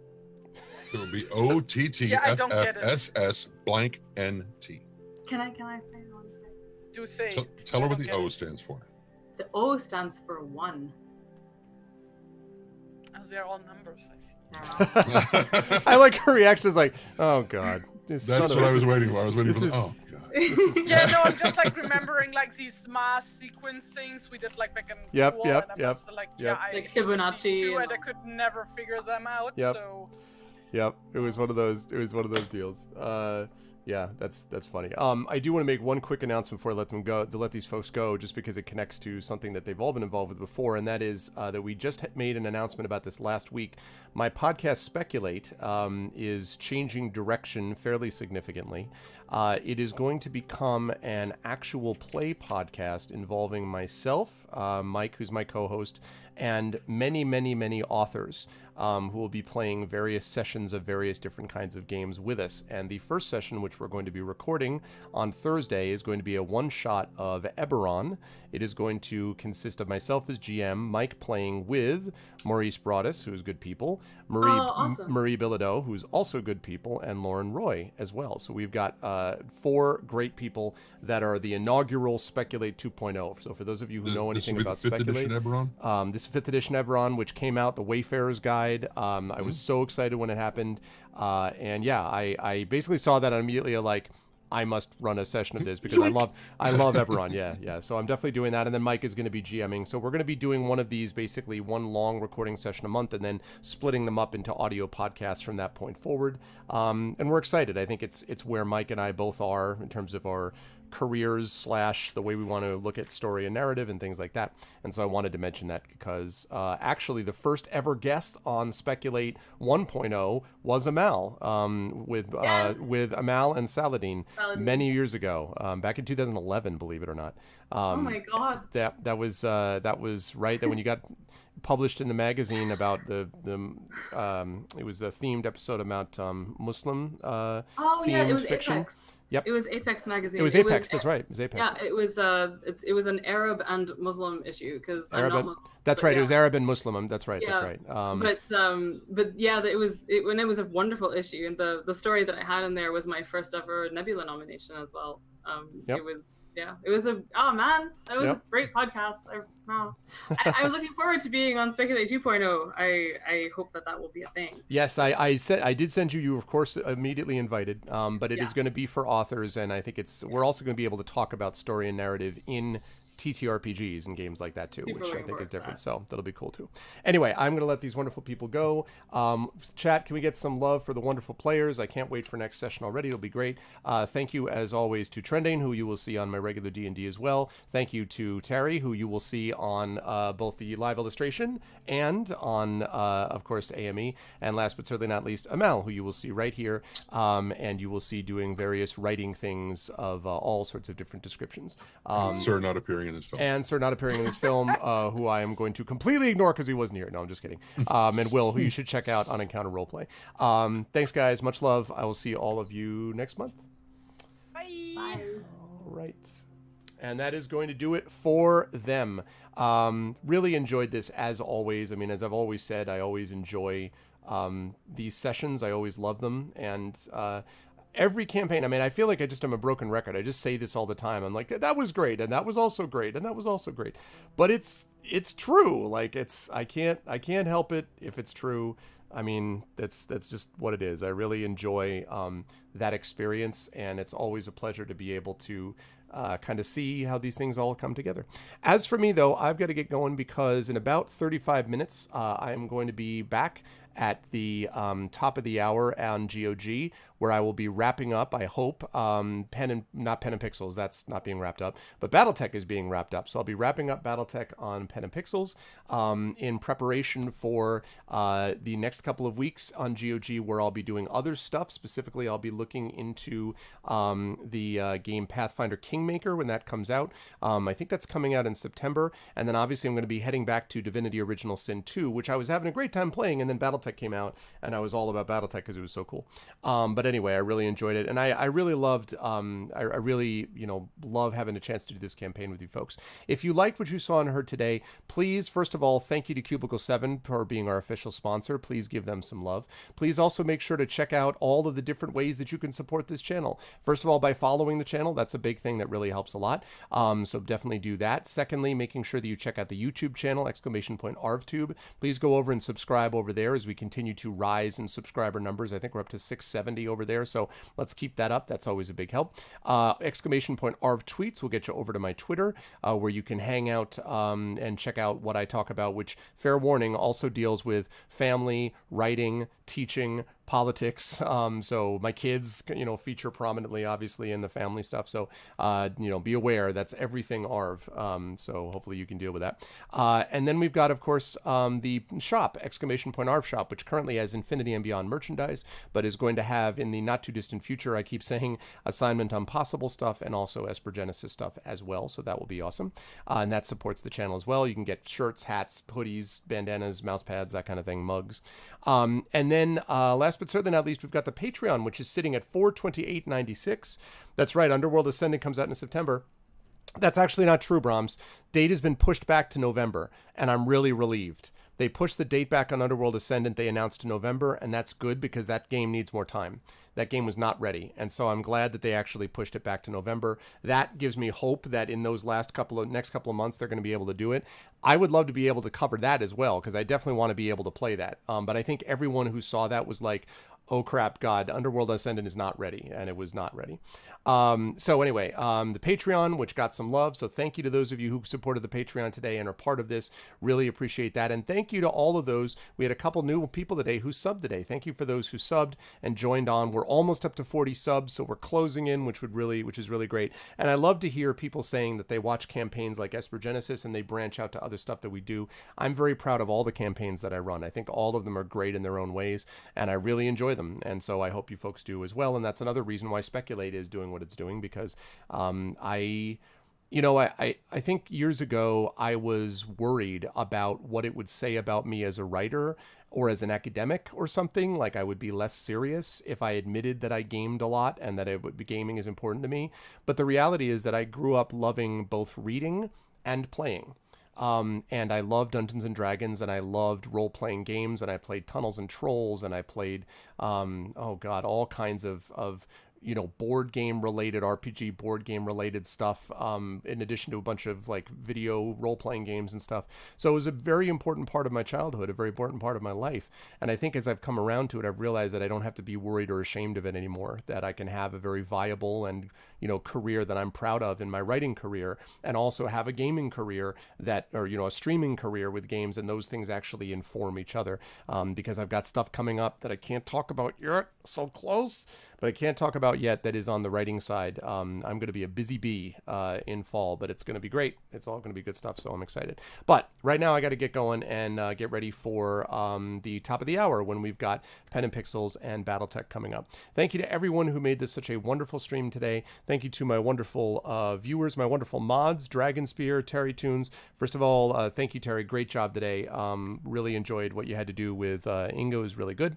So Dragon Spear and Terry Tunes, best in the business, as I've said. Thank you to my subscribers, Dragon Spear, Terry Tunes, Kerflop, Nonstop, Uncle Elias. Much love. Thank you to all of my subscribers. It really does make a difference. And thank you to those of you who support the Patreon that don't necessarily show up on the list there as Patreon supporters. I know that you're there, and you really do make a difference. So thank you so much for that. Thank you to Apple Bad Apple, 47YMC. I don't know if I've seen you in here before, 47Y. I hope you like what you saw and heard, and will support the channel with following and subbing, doing all that good stuff if you can. Thank you to Esther, to Brahms, to Chrono Travis, to Chuffled. I haven't seen you in a while, Chuffled. What's up? Thank you to Commander Root, Decaf Smurf, EA. Always a pleasure, EA. I hope that Pyron Jade is looking into her dragon cosplay that we achieved. Thank you to EKEG. Thank you to Aaron. Thank you to 5x9. Thank you to here's Sir Arch 514. I don't know if I've seen you in here either here. Hope you like what you saw and heard, and will support in the ways that I mentioned. Thank you to Jagtris. Thank you to JLC. Thank you to Costas12 SWE. Thank you to Marinda, Mr. Mano, not 47Y, not 47Y. I don't know if you're related to 47Y, but in any case, hope you like what you saw and heard, and will support in the ways that I mentioned. Thank you to Panda Merp. Same thing to Panda Merp. Thanks for being here. Hope you like what you saw and heard. Thank you to Questionable Results. Thank you to Rayonid Rugs. I don't know if I've seen you in here before, or Red Buffer, but I hope both of you liked it and will support in the ways that I mentioned as well. Please continue to spread the word. It really does make a difference on all this, everybody. Thank you to Skinny Seahorse, to Slow Cool. Thank you to Stay Hydrated Bot for always keeping me hydrated. Thank you to VNK, and thank you to Virgo Praz. A lot of fun today. Really enjoyed it. And Ruskabel and Radagast coming up next session. It's going to be a lot of fun. But right now, about a half hour from now, big stompy metal robots with Battletech. Until then, thanks everybody. Love you all. The best viewers on Twitch, and I will catch you all in about a half hour. No raid for today because we're going to be over at GOG. So I'll see all of you people in about a half hour. Until then, everyone be good to each other. Have a good day.